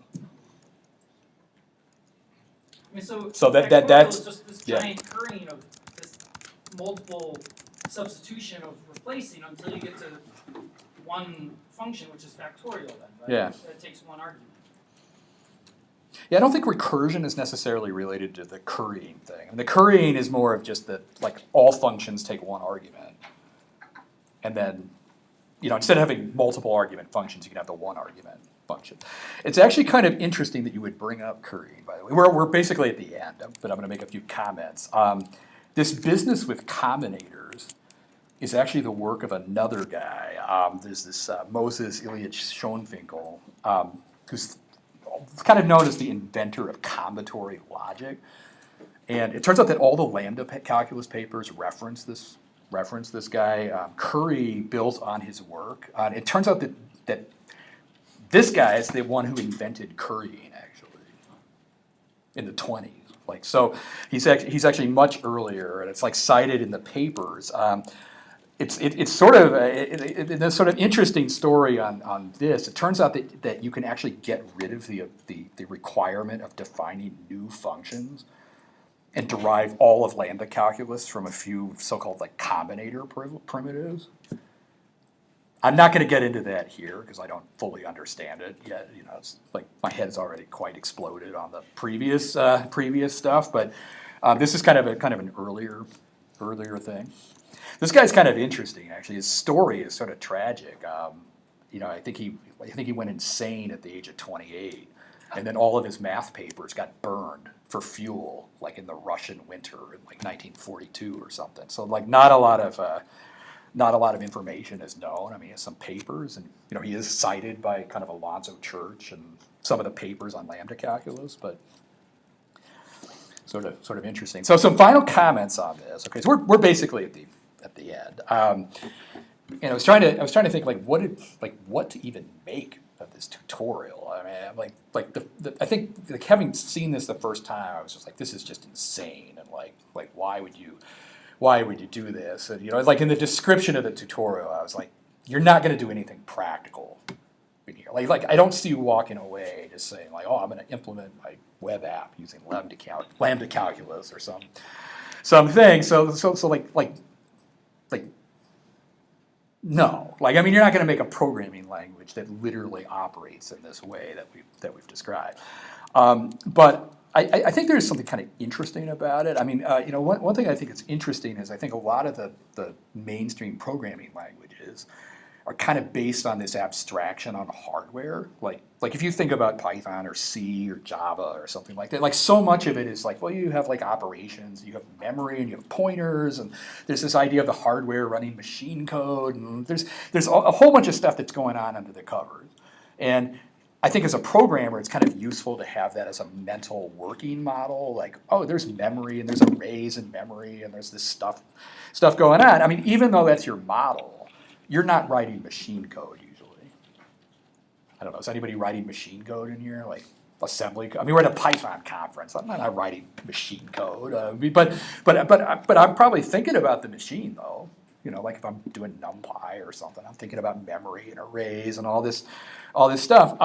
I think there's maybe something similar going on with kind of the Lambda calculus. If you're going to start exploring sort of functional programming languages, like you get into like Haskell and Scala and Scheme and Lisp, and you start branching off into other topics like type theory and other things, you actually find that a lot of this Lambda calculus stuff is all over the place. One of the books that I'm kind of working on right now is there's like a types and programming languages book talking about type theory, because I don't actually know that much about type theory, and I'm trying to wrap my brain around it. The very first example in that book is Lambda calculus. They're like, oh, let's just have this hypothetical minimal programming language that happens to be called Lambda calculus, and we'll put like types on it or something. So you start to see it like everywhere. And even though you would never maybe like code with the Lambda calculus, it's more of like maybe a mental model of functional programming, like doing things with functions and different ways of composing functions and other things. So I think that would probably be like maybe the takeaway from this. It's just kind of an exposure to this like really amazing kind of functional programming world and some of the stuff that you can do there. And I think that's it. Yeah, the end of that. So yeah, thanks for coming to this.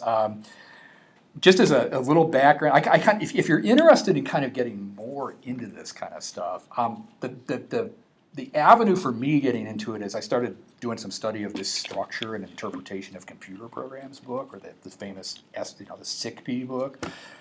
It does not cover Lambda calculus. Like that's not part of that book, but it talks a lot about functional programming and some of these things. That is actually what kind of got me interested in that. And so, if you're looking for kind of maybe a gateway to kind of learning more about this kind of thinking and all that stuff, I would look at that. It's kind of a starting point. So that's it. That's all I've got. We can take a few minutes of more questions. Otherwise, I got to let you go to lunch.